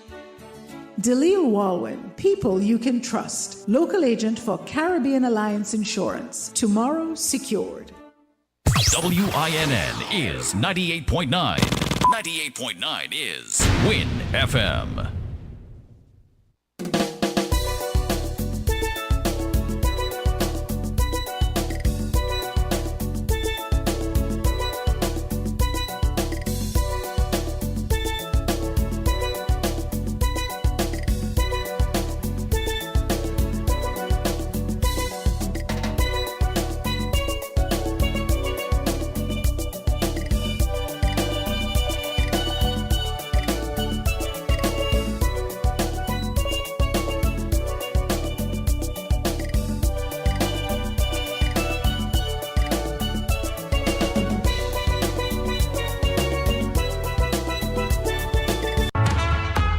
Value Mart IGA is helping you spend less and save more. How, you ask? Essential Everyday and Equiline. Spend less on our Essential Everyday products and get the best quality, the best taste, and the best value. Spend less for all your family health and beauty needs with the Equiline brand of over-the-counter products. Portsmouth Value Mart IGA is helping you spend less. With our Essential Everyday products and Equiline over-the-counter health and beauty care products. Shop smart and spend less at Value Mart, where price matters most.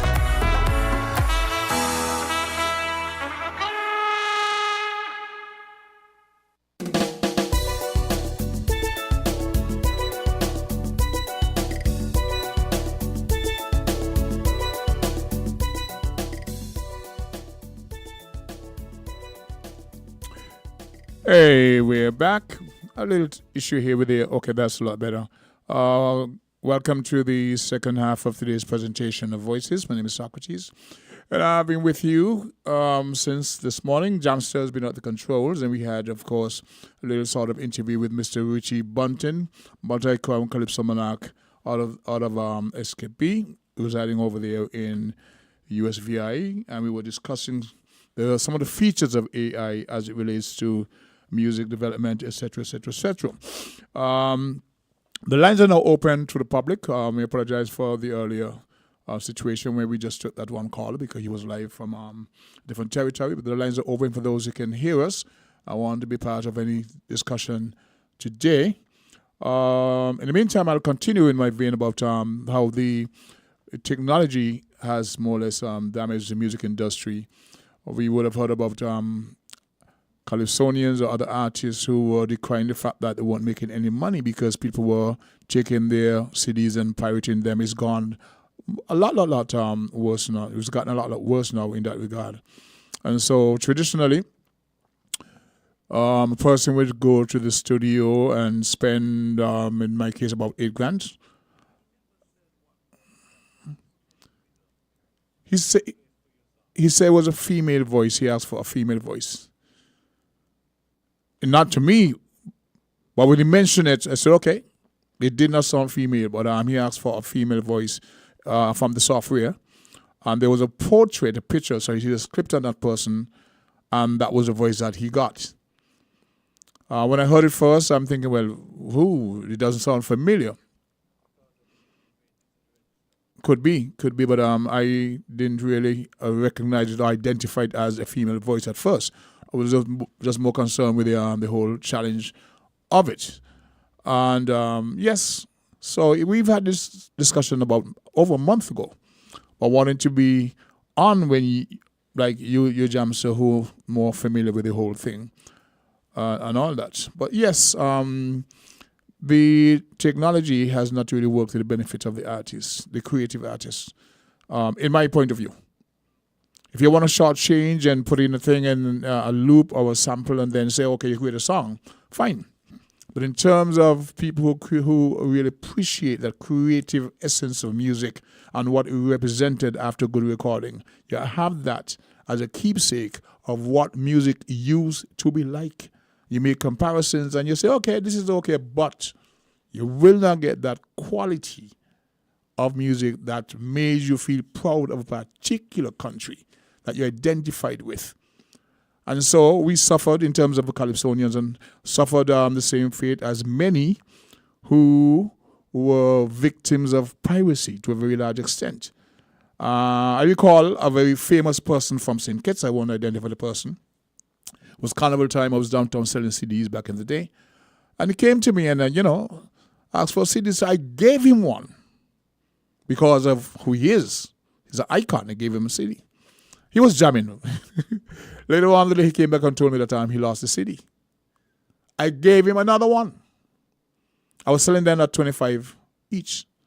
Somebody pinched me, to use local parlance, told me that he sold it. That he sold it. It sticks with me today. Why? How could you, a person of that stature, in my estimation, a national icon, I gave you, and then you came back and said, well, during the morning session you were jamming, so you lost it, but you came back, and I gave you another. But somebody in his inner circle told me he sold it. Right? You want to hear something worse than that? There was a person, a businessman in St. Kitts, and he wanted to open up a cat house in Boardwalk. And I sang against it. And the name of the song was Croc Looking For You. Right? That person went and got a copy of my recording. It was a 9-song CD. Got a copy of that CD. Made, I'm told, about 200 to 300 copies of it and gave it to the public, free of cost. Kill my sales. Kill my sales. Matter of fact, I spoke with him on radio. He was offended. I had a problem with you inviting that kind of nightlife to St. Kitts. Don't tell me, well, it's in St. Thomas and it's here and this and that. And I think we have a sort of moral standing. Well, and I call on a person like Ingrid Charles Gums, Sister Henry, and those who speak out against it. The names were mentioned in the song. And there was a model where you're flying people here and then go out. I am concerned about the father who's working, he's got kids to support, but then he's encouraged to go to this night house So I sang against it. And his way of retaliating was to get a copy of my CDs, made X amount of copies and gave them away, killed my sales. These are things that I've been through. Today now, it used to cost me about $8,000. And that year, it was about 20,000 EC I'd taken from a particular bank to go overseas. I'm trying to. And because there was a lot of political, a little politics involved, there was no way for me to seek redress. But it's one of the many things that happened to artists. We had persons who had their shops set up. They were pirating music, selling them. I recall, maybe before you were born, Jamso, I bought Chalkless. I'm only joking. It was Chalkless, Eddie Lovett, the late Mighty Duke, and Pat. Did a production in Warner Park. Okay. Something happened at the gate, broke down or whatever, and people just poured in. But one of our very popular DJ of the day, he made copies and sold boxes of it wasn't cassettes, it was cassettes, it wasn't CDs, in St. Thomas. Because one of the big songs of the show was done by Chartless, That Good, That Bad. You may not remember it. But what he did, he came to sing because he wanted to get some of the local happenings. So I gave him, and he put him in the song. And people loved it. Everybody wanted a copy. But a person was able to make a substantial amount of money from the show, not investing time into it. I heard recently that someone made a comment on a program about Socrates not doing enough to help younger people, the Calypso and this and that and that. I don't know what they're talking about. For 23 years, 2000. And let me say because there were people who got the impression that the Legends Band belongs to other people. I am the one. The concept, the name, everything from the inception, I did. And for 23 years, provided a platform mainly for the female Calypsonians. People don't remember how much problem they had. I'm instrumental in a lot of female Calypsonians getting names, recognition, winning proms, etc. Junior Calypsonians, even today, I get called from mothers in Sandy Point, Keon, different places. Their son is taking part in a Calypso competition. Can I help? I not only write the song, arrange it, come to the studio, produce them, not even asking for a dime. Not asking for a dime. And the mother would call back, well, Socrates, thank you. My son should have won, blah, blah, blah, blah. Fine. I'm assisting where I can. Not because I know there's no money. I didn't do it for the money. I'm doing it to help. But 23 years of leisure, on the road, we've made a country. Ask Sandra Byron made a contribution to the development of Carnival of St. Kitts Nevis and abroad, because our nationals out there love the fact that we have at least a number of Calypsonians who are producing every year. We can get the music, etc. People ask me for my music. Give me your number. I'll WhatsApp to you. How much is okay? Of course. Well, Antigua. Well, I won't say Angola is regional. you understand. But I'm asked to, and I assist where I can. We may see the first female Calypso monarch in Nevis for Culturama. As a matter of fact, when I leave here today, I have a session with a young lady in the studio to do some correction to her second song. So I am still making another female emerging. Some years ago, we were hearing the question from the public, where the men them? The women them beating up all the men them. And I made a simple comment and said, but we are the writers. Crichton Pension. Conwys, even though some people say he's not writing for them, and myself. And some females cuss me out. How I'm a hater. You don't listen. Well, for people, we're the ones writing songs.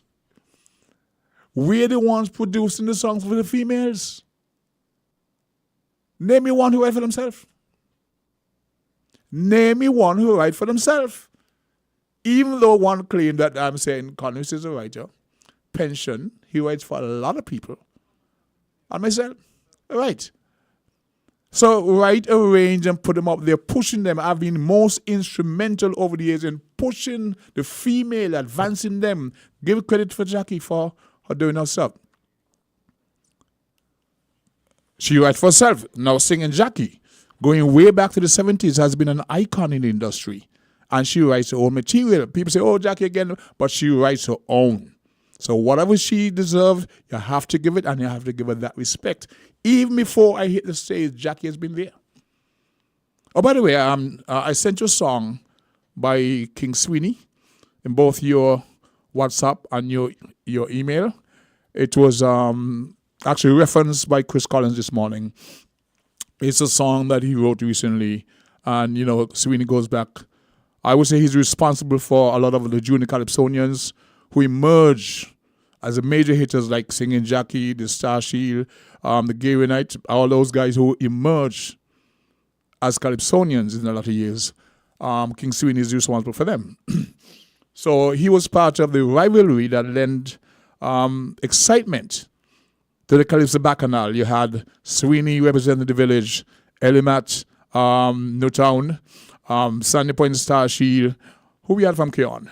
Mark the First, Fancy from Connery. So the fan base, Crusader again, from Keon.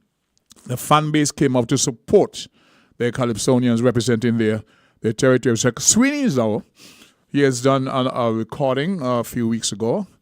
Went back to the studio, did some work on it. I've not heard the new mix, but Chris Collins sent it to me, which I sent to you. So if we're talking Calypso today, we would like, if you can, to play that track by Sweeney. It relates to what's happening with us currently and the appeal to the younger generation. So please, if you can, play it for us, please.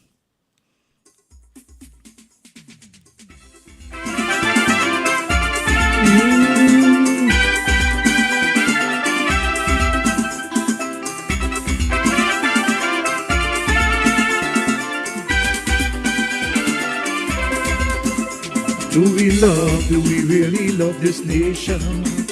When we fight and kill just for fun, we show no love, no affection for neighbor. This paradise heading for disaster. Hear me, roots of our land. You can change the plan. You're the leaders of the next generation. So show maturity, promote stability, for progress. This is my recipe. Hear me, put down the guns. We can have fun. We can build a strong and vibrant nation. To build our land, we have a plan. So awake the sleeping roots of the land.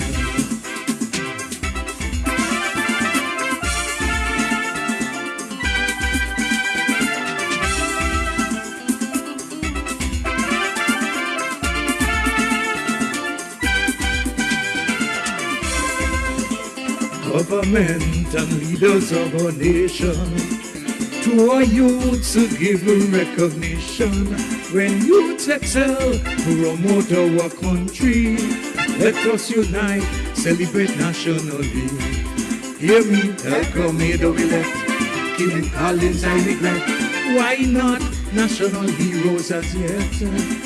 Social maturity, honor instantly. There must be role models for you to see. Put down the guns. We can have fun. We can build a strong and vibrant nation.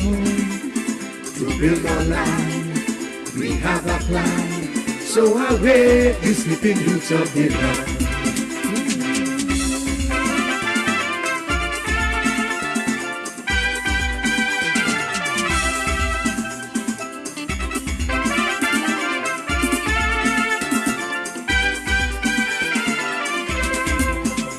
Businessmen and chamber of industry, lend a hand, the poor people cry. You pushing the poor, the deeper in poverty.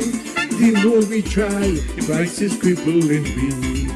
Hear me, you can join the plan, or we will take a stand and enforce rights control in the nation. Social maturity, stop being so greedy. Help us build a peaceful society. Good Lord, put down the guns. We can have fun. We can build a strong and vibrant nation. To build our land, we have a plan. So awake the sleeping youths of the land.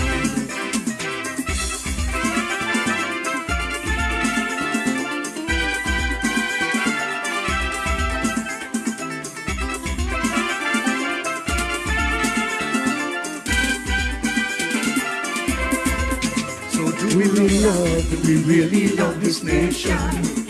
When we fight and kill just for fun, we show no love, no affection for neighbor. This paradise heading for disaster.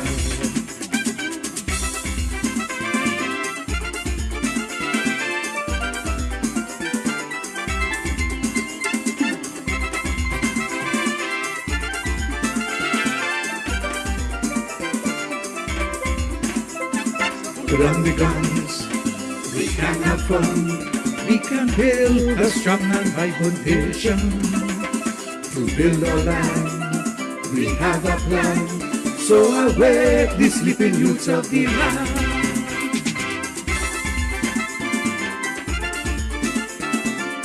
Music by Rudy Val from Rudy Soca Studios.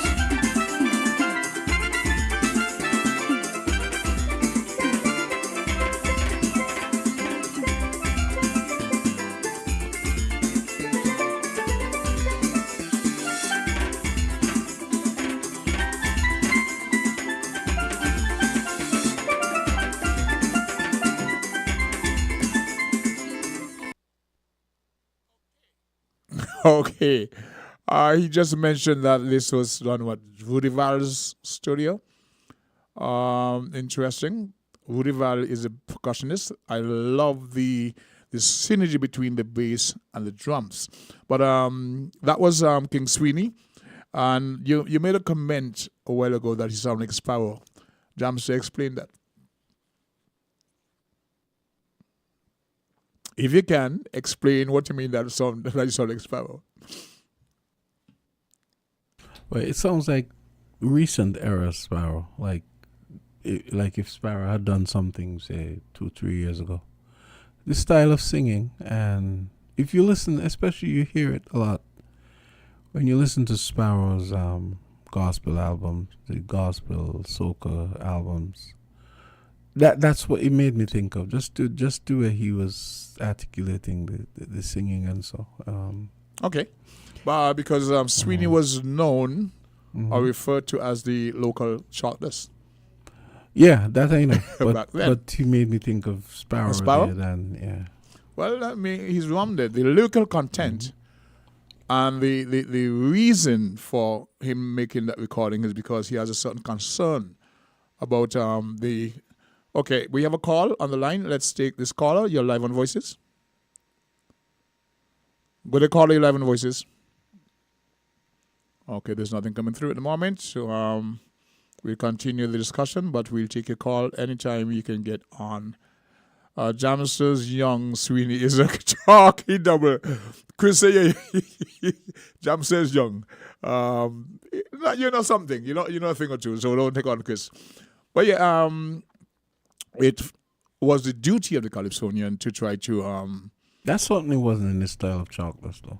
No. I have a good handle on what Chocolate sounds like. I mean, come on. Yes. Come on, Chris. He's just messing with you.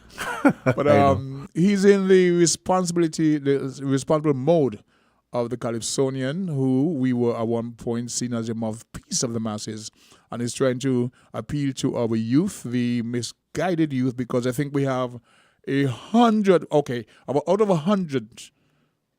Youth, we have about 98% who are positively inclined, and I give them the kudos. This might be Richie getting back in on the conversation. So that's an example of using a studio, the technology to the recording. Now, Chris Collins is critiquing the horns, the sounds of the effect of the synthetic horns, etc. Richie Bunting spoke about what it would cost him to bring in live horns on a recording. So you make a sacrifice, right? If you were thinking seriously of going into competition. You will not enter this maybe as an audition. But when you compare that against other recording, you will not send that. But the fact is, you're still engaged. You're using your voice, the platform that you have. And I'm glad to hear that Rudy Val is still very much involved in the production of music. Many may not know who he is. He's a percussionist. He performed with quite a number of bands that was famous in the Federation back in the day. So congratulations, Dr. Irwin, the King Sweeney. We'll continue to play from time to time as we reach out to a youth. That could apply to Anguilla. They have a little situation there that they now need the elders, the leaders, to try to appeal to the youth, to get them to, as you say, put down the guns, turn them life around. It may sound cliche, but it's a message once repeated often enough, you reach someone. All right? So, yes, the artists and the challenges, etc., get into a studio to record, to put something out, as Bunty said earlier.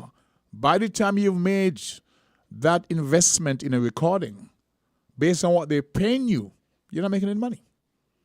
You're not making any money at all. Some years ago, I was advocating that the Calypsonians who did not make it to the finals, they be given the respect of a ticket to go to the semifinals. And the committee pushed back against that. I'm saying if we're the ones who make Carnival, and from the inception of the tents, the Calypsonians are making the contribution, they have to pay transportation from wherever to go to the bandhouse night after night, and the judges say, okay, they don't qualify for the other show. At least give them respect of a ticket, not two. They might want to pay for their spouse, but at least give them a ticket. Let them come and enjoy the show.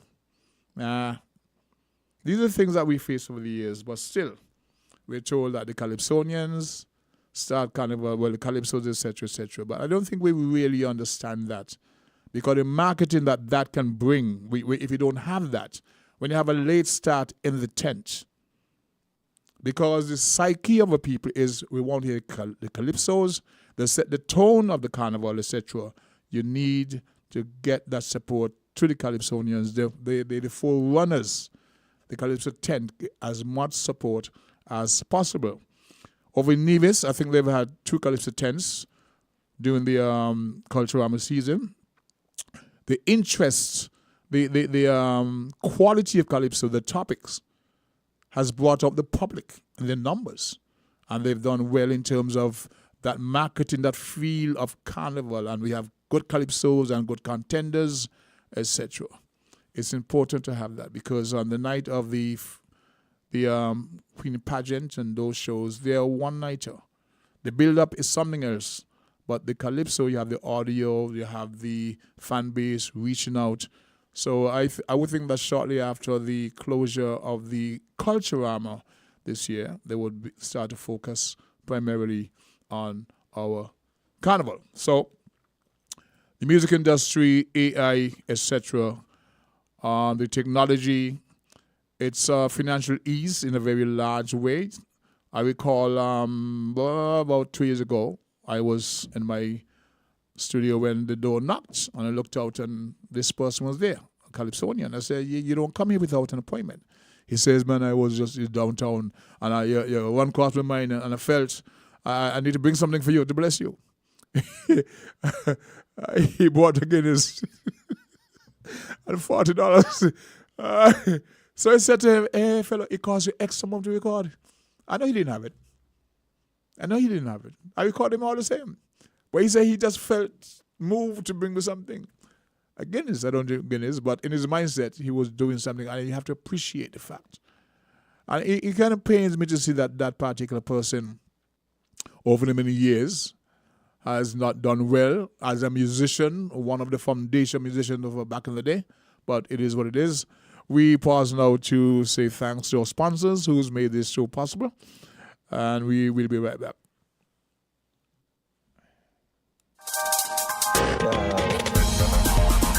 We're different. We're 98.9. 98.9. Win FM. Attention, savvy shoppers. It's that time of year again to upgrade your home and feed your family with Hortford's Furniture and Appliances and Ashley Furniture Home Store. For over 25 years, we've been making dreams come true by offering cashback coupons for free groceries on all hire purchases. That's right, we've given away over $1 million worth of groceries to our loyal customers. And this year, it's your time to cash in on the savings. Whether you're in the market for a new sofa, a sleek kitchen upgrade, or a cozy bedroom set, Hortford's and Ashley Furniture Home Store have everything you need to turn your house into a home. And when you make a higher purchase with us, you'll receive cashback coupons redeemable for free groceries. Yes, so why wait? Visit Hortford's Furniture and Appliances and Ashley Furniture Home Store today and take advantage of this incredible offer. Upgrade your home, feed your family, and save big with cashback coupons for free groceries. Only at Hortford's Furniture and Appliances and Ashley Furniture Home Store.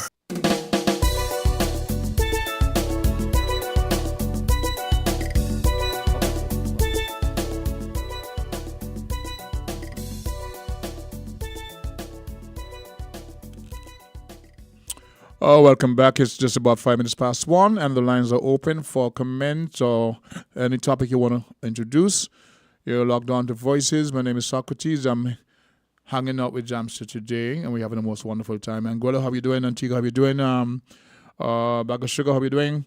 Our folks, our friends up there. For those who would have heard the track by Sweeney, and you want to call and request it, it's going to be in the system, and you're free to do so. So 6620989 gets you in on the conversation. I think 762 is still applicable. 0989 and 4660989. 6 minutes past 1, and we go until 1:30 today. And so we were discussing music, the advantages or disadvantages of AI or the technology. And I hate the thought of you being able to tell AI, write me a song. And you give a topic, and they write a song for you, an entire song. So I don't know about that. People are using it. People are claiming it's a very good thing. AI, write me a job application. Write me this. And click, and you got it. How qualified does that make you? Not being able to use your competence, your skills, your ability to write, create a letter, but now depending on the software to do it for you. And you probably get a job on the merit of that based on how well the application is written, job application is written. But how does that transfer into you being a skilled or qualified person for the job? These are things that we can face today in terms of the politics, using the AI software to create, recreate, and ascribe comments to persons using the imagery, etc., and having people believe that it's the actual person who would have made those comments and remarks, and you're painting that person in a bad light. So one has to be aware of what is out there, the negative potential, the danger of it all, because sometimes you hear a storyline and there's imagery and there's a person profile behind it, and there's nothing other persons can do to convince you, well, it wasn't that person. Well, yes, I see it on Facebook, and he said this. One has to double check, and not get caught up in this foray. But it's there. Richard Bunting was able to demonstrate to us, earlier today, how possible this software is. And what is Chris saying now? Okay. I just saw a thing from Richard Bunting. Where's it say now? We need a Calypso cultural endowment of the arts. At least $160,000 endowment every year for Calypsonians. I don't think it will give you qualification you don't have. If you have the qualifications as a professional, Richie Bunty, you already have it. Right? But to use a software that's artificial to represent you and your skill sets, I'm not buying that. But to your first point, we need a Calypso cultural endowment of the year at least $160,000. Endowment at every year for Calypsonians. It's a good figure. I don't know how we arrive at it. I don't know how that will figure into the whole Calypso 10 season. The winners of the various competitions going forward from eliminations. The winning prices, etc.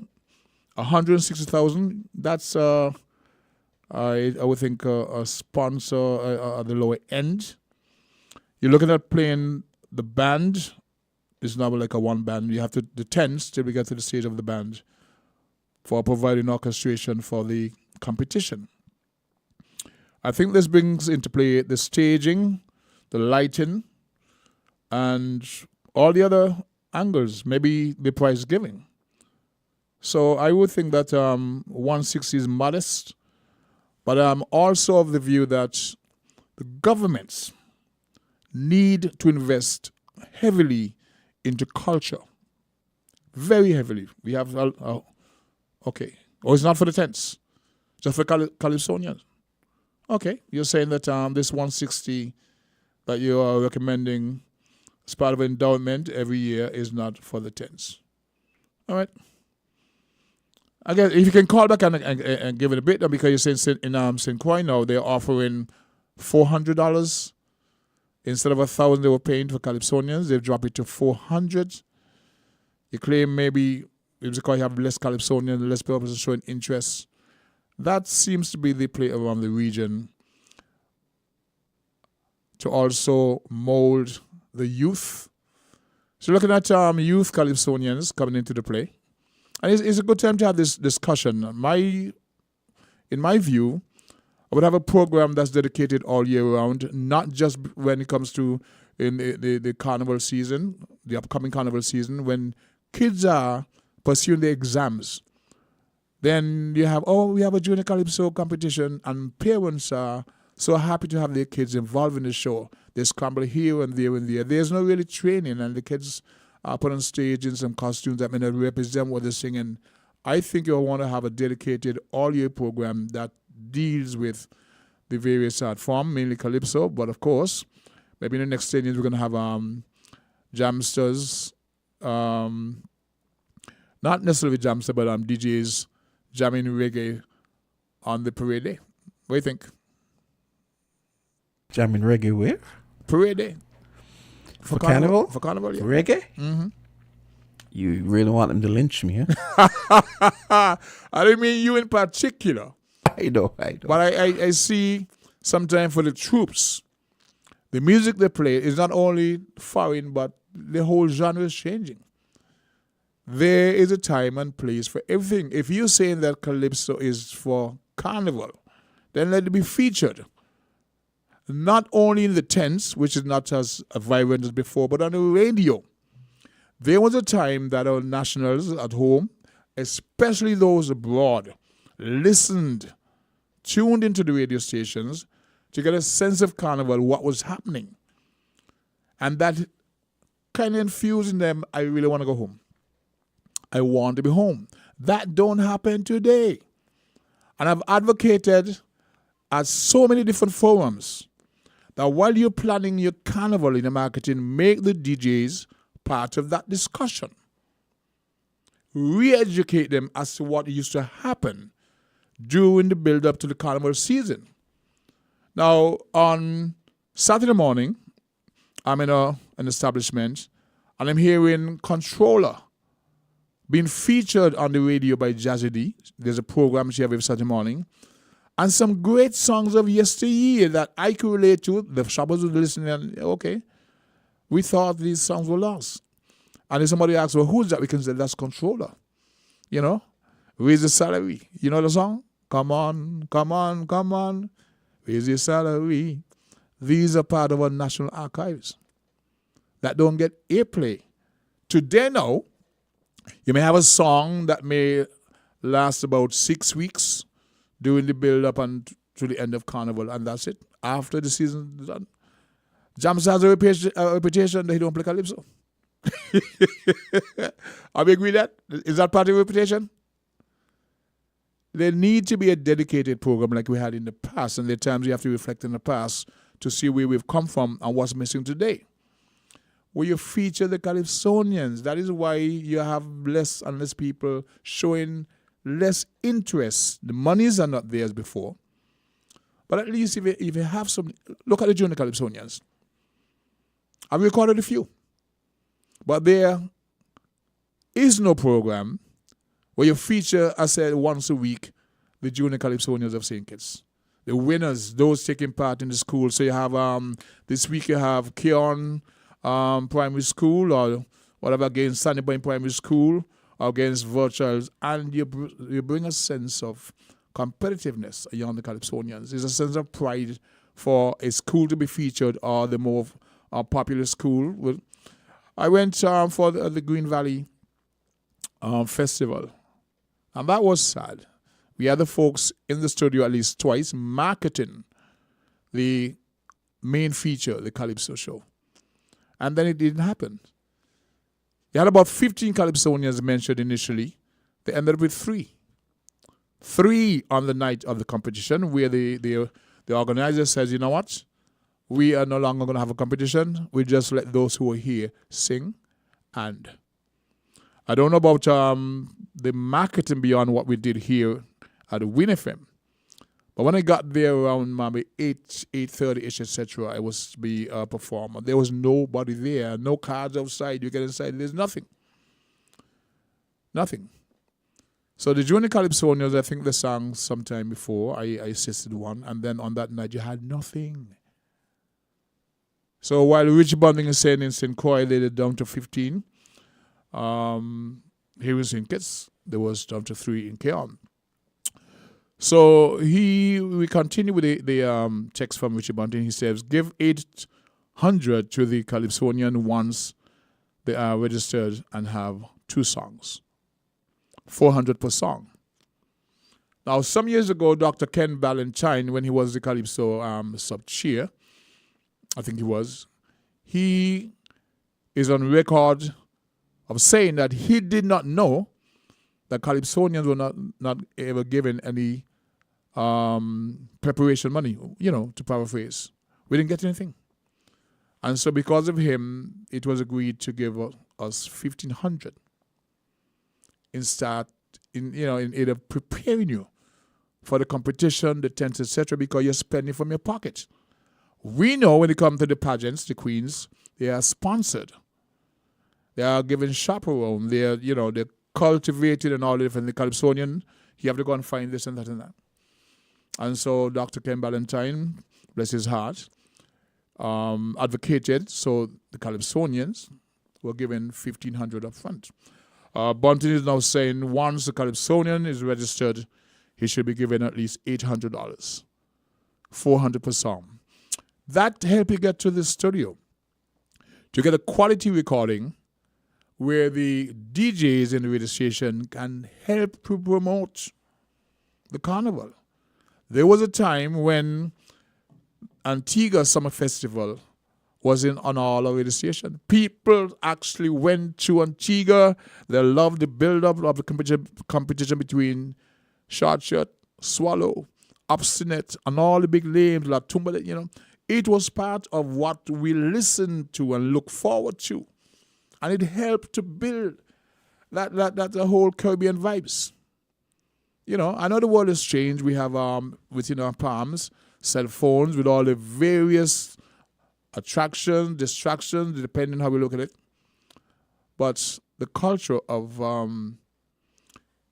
maintaining, archiving your tangible heritage in terms of the songs of yesteryear, the current songs that sort of define a country, the territory. I mean, I believe you can trace our history from post-emancipation to current day through the Calypsonians.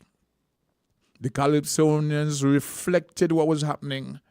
They informed politicians who were university graduates. But the man in the street had the ear of the Calypsonian, vice versa. So they reflected what was happening.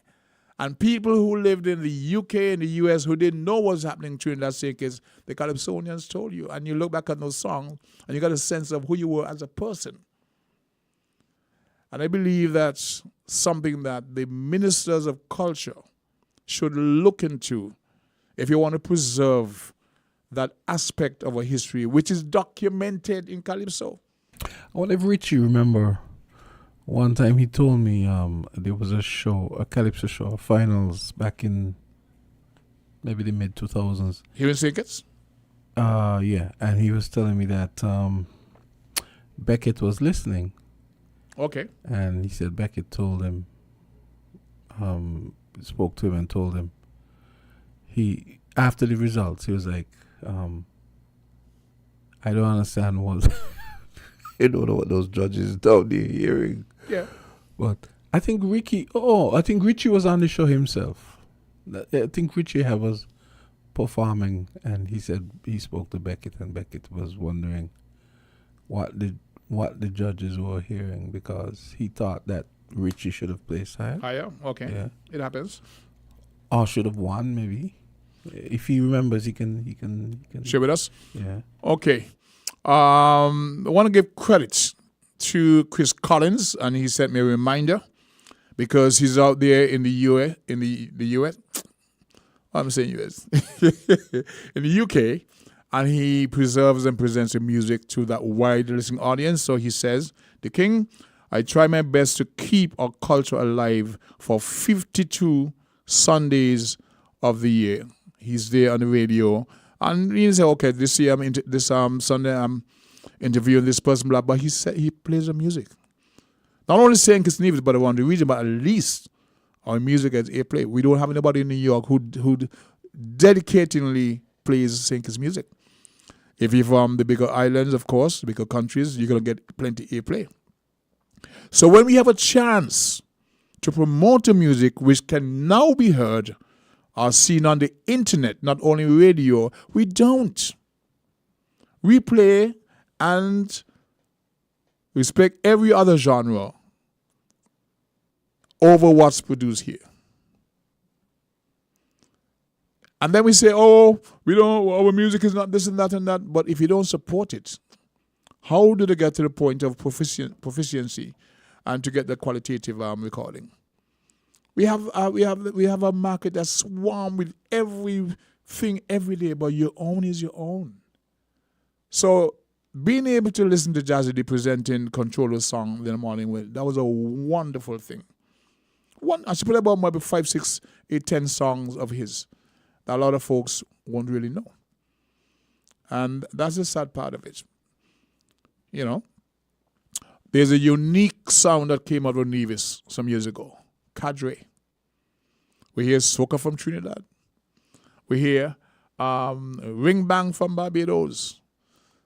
Say Jamaica, reggae. But Cadre, I mean, it's just a unique, sweet, wonderful beat. And people will feel, well, they done gone. Nobody else in my mind has done a recording with that rhythm, that beat, which really helped to identify unique Nevis in a very unique way. But what do? I still maintain that when they're making the planning for Carnival and the marketing, the need to get all the DJs in on that conversation and put that mindset in place. We're promoting our Carnival, our music first. It helps so very, very much. We're going to pause right now for a few kind words from our sponsors, and then we get back. We're different. We're 98.9. 98.9. Win FM. Hey there, summer lovers. Ready to make your summer unforgettable? Get down to Horsford's Building in Neva Center, something summer special, where the heat is on with a sizzling 25% off select items. Fire up the fun with top-notch barbecue grills, perfect for those backyard cookouts. Dive into savings on swimming goggles, coolers, and inflatable and mini pools. Keep your drinks icy and your days splashy. Relax in style with our comfy summer chairs or float away on our luxurious floating waterbeds. And don't miss out on our premium gas grills for the ultimate grilling experience. All this and so much more. Head to Horsford's Building in Neva Center, Something Summer Specials today, and catch these hot deals before they're gone. Something Summer Specials, your one-stop shop for summer fun. Terms and conditions apply. See store for details.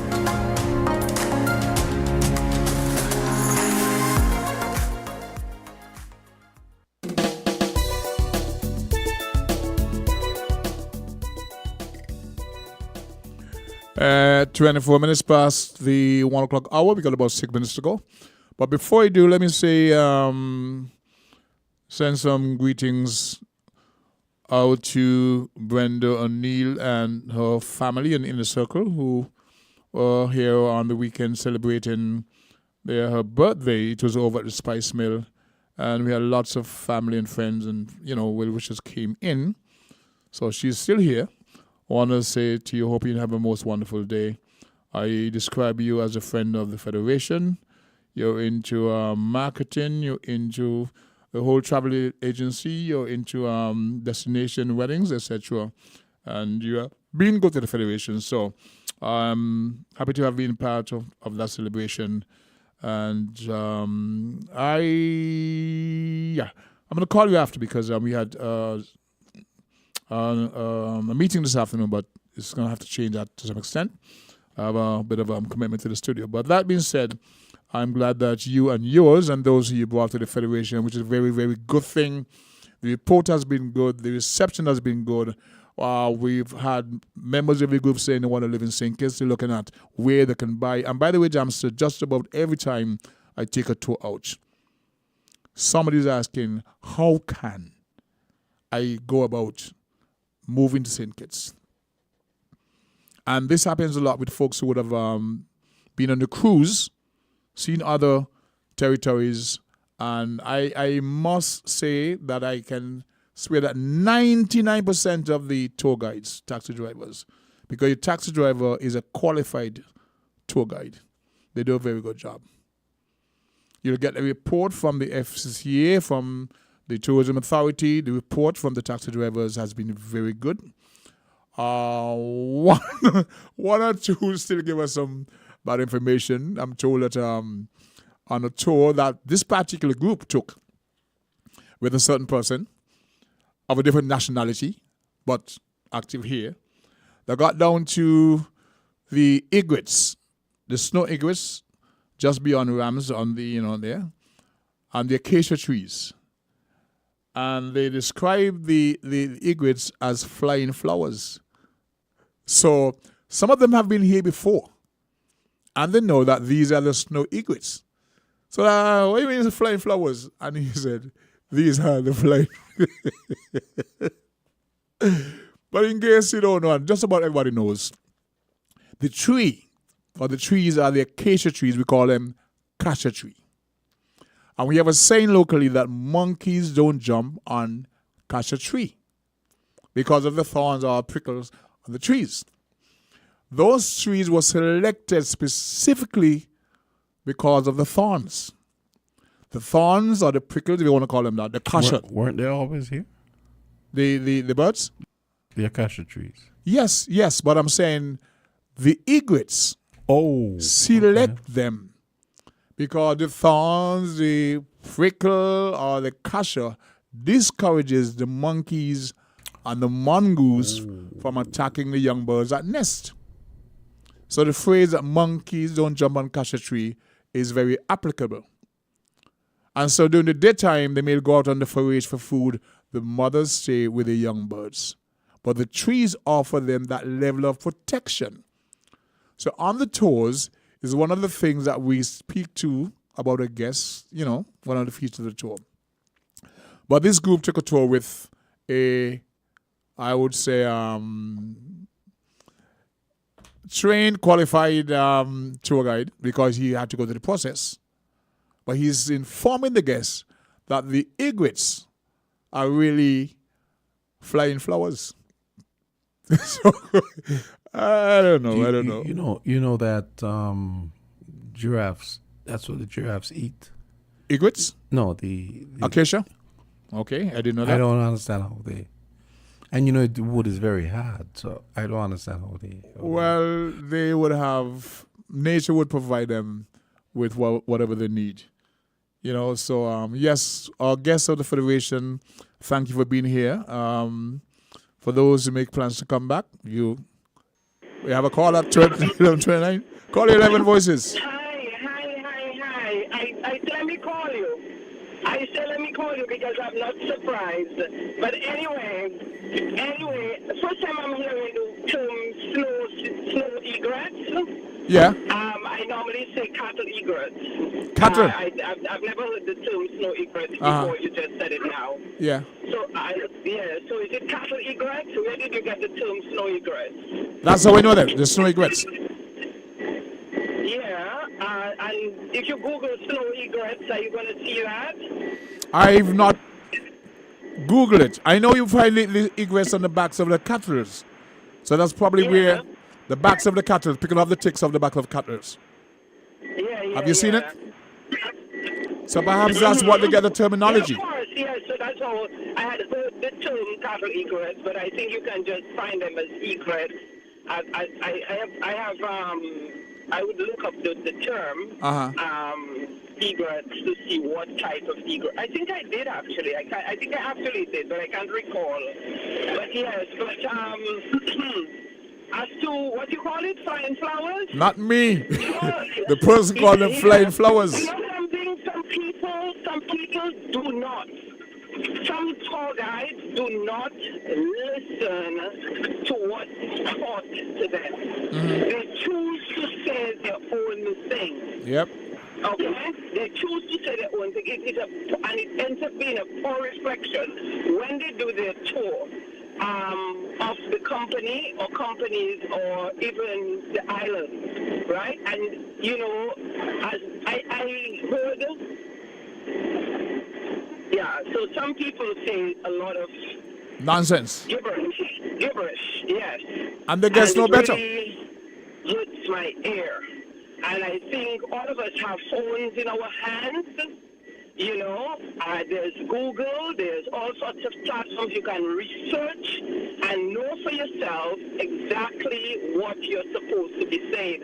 And we need to stop talking gibberish to our visitors. People meet me, people call me, especially after the train talk because they know I work on the train and they hear bus tour guides talking, saying things.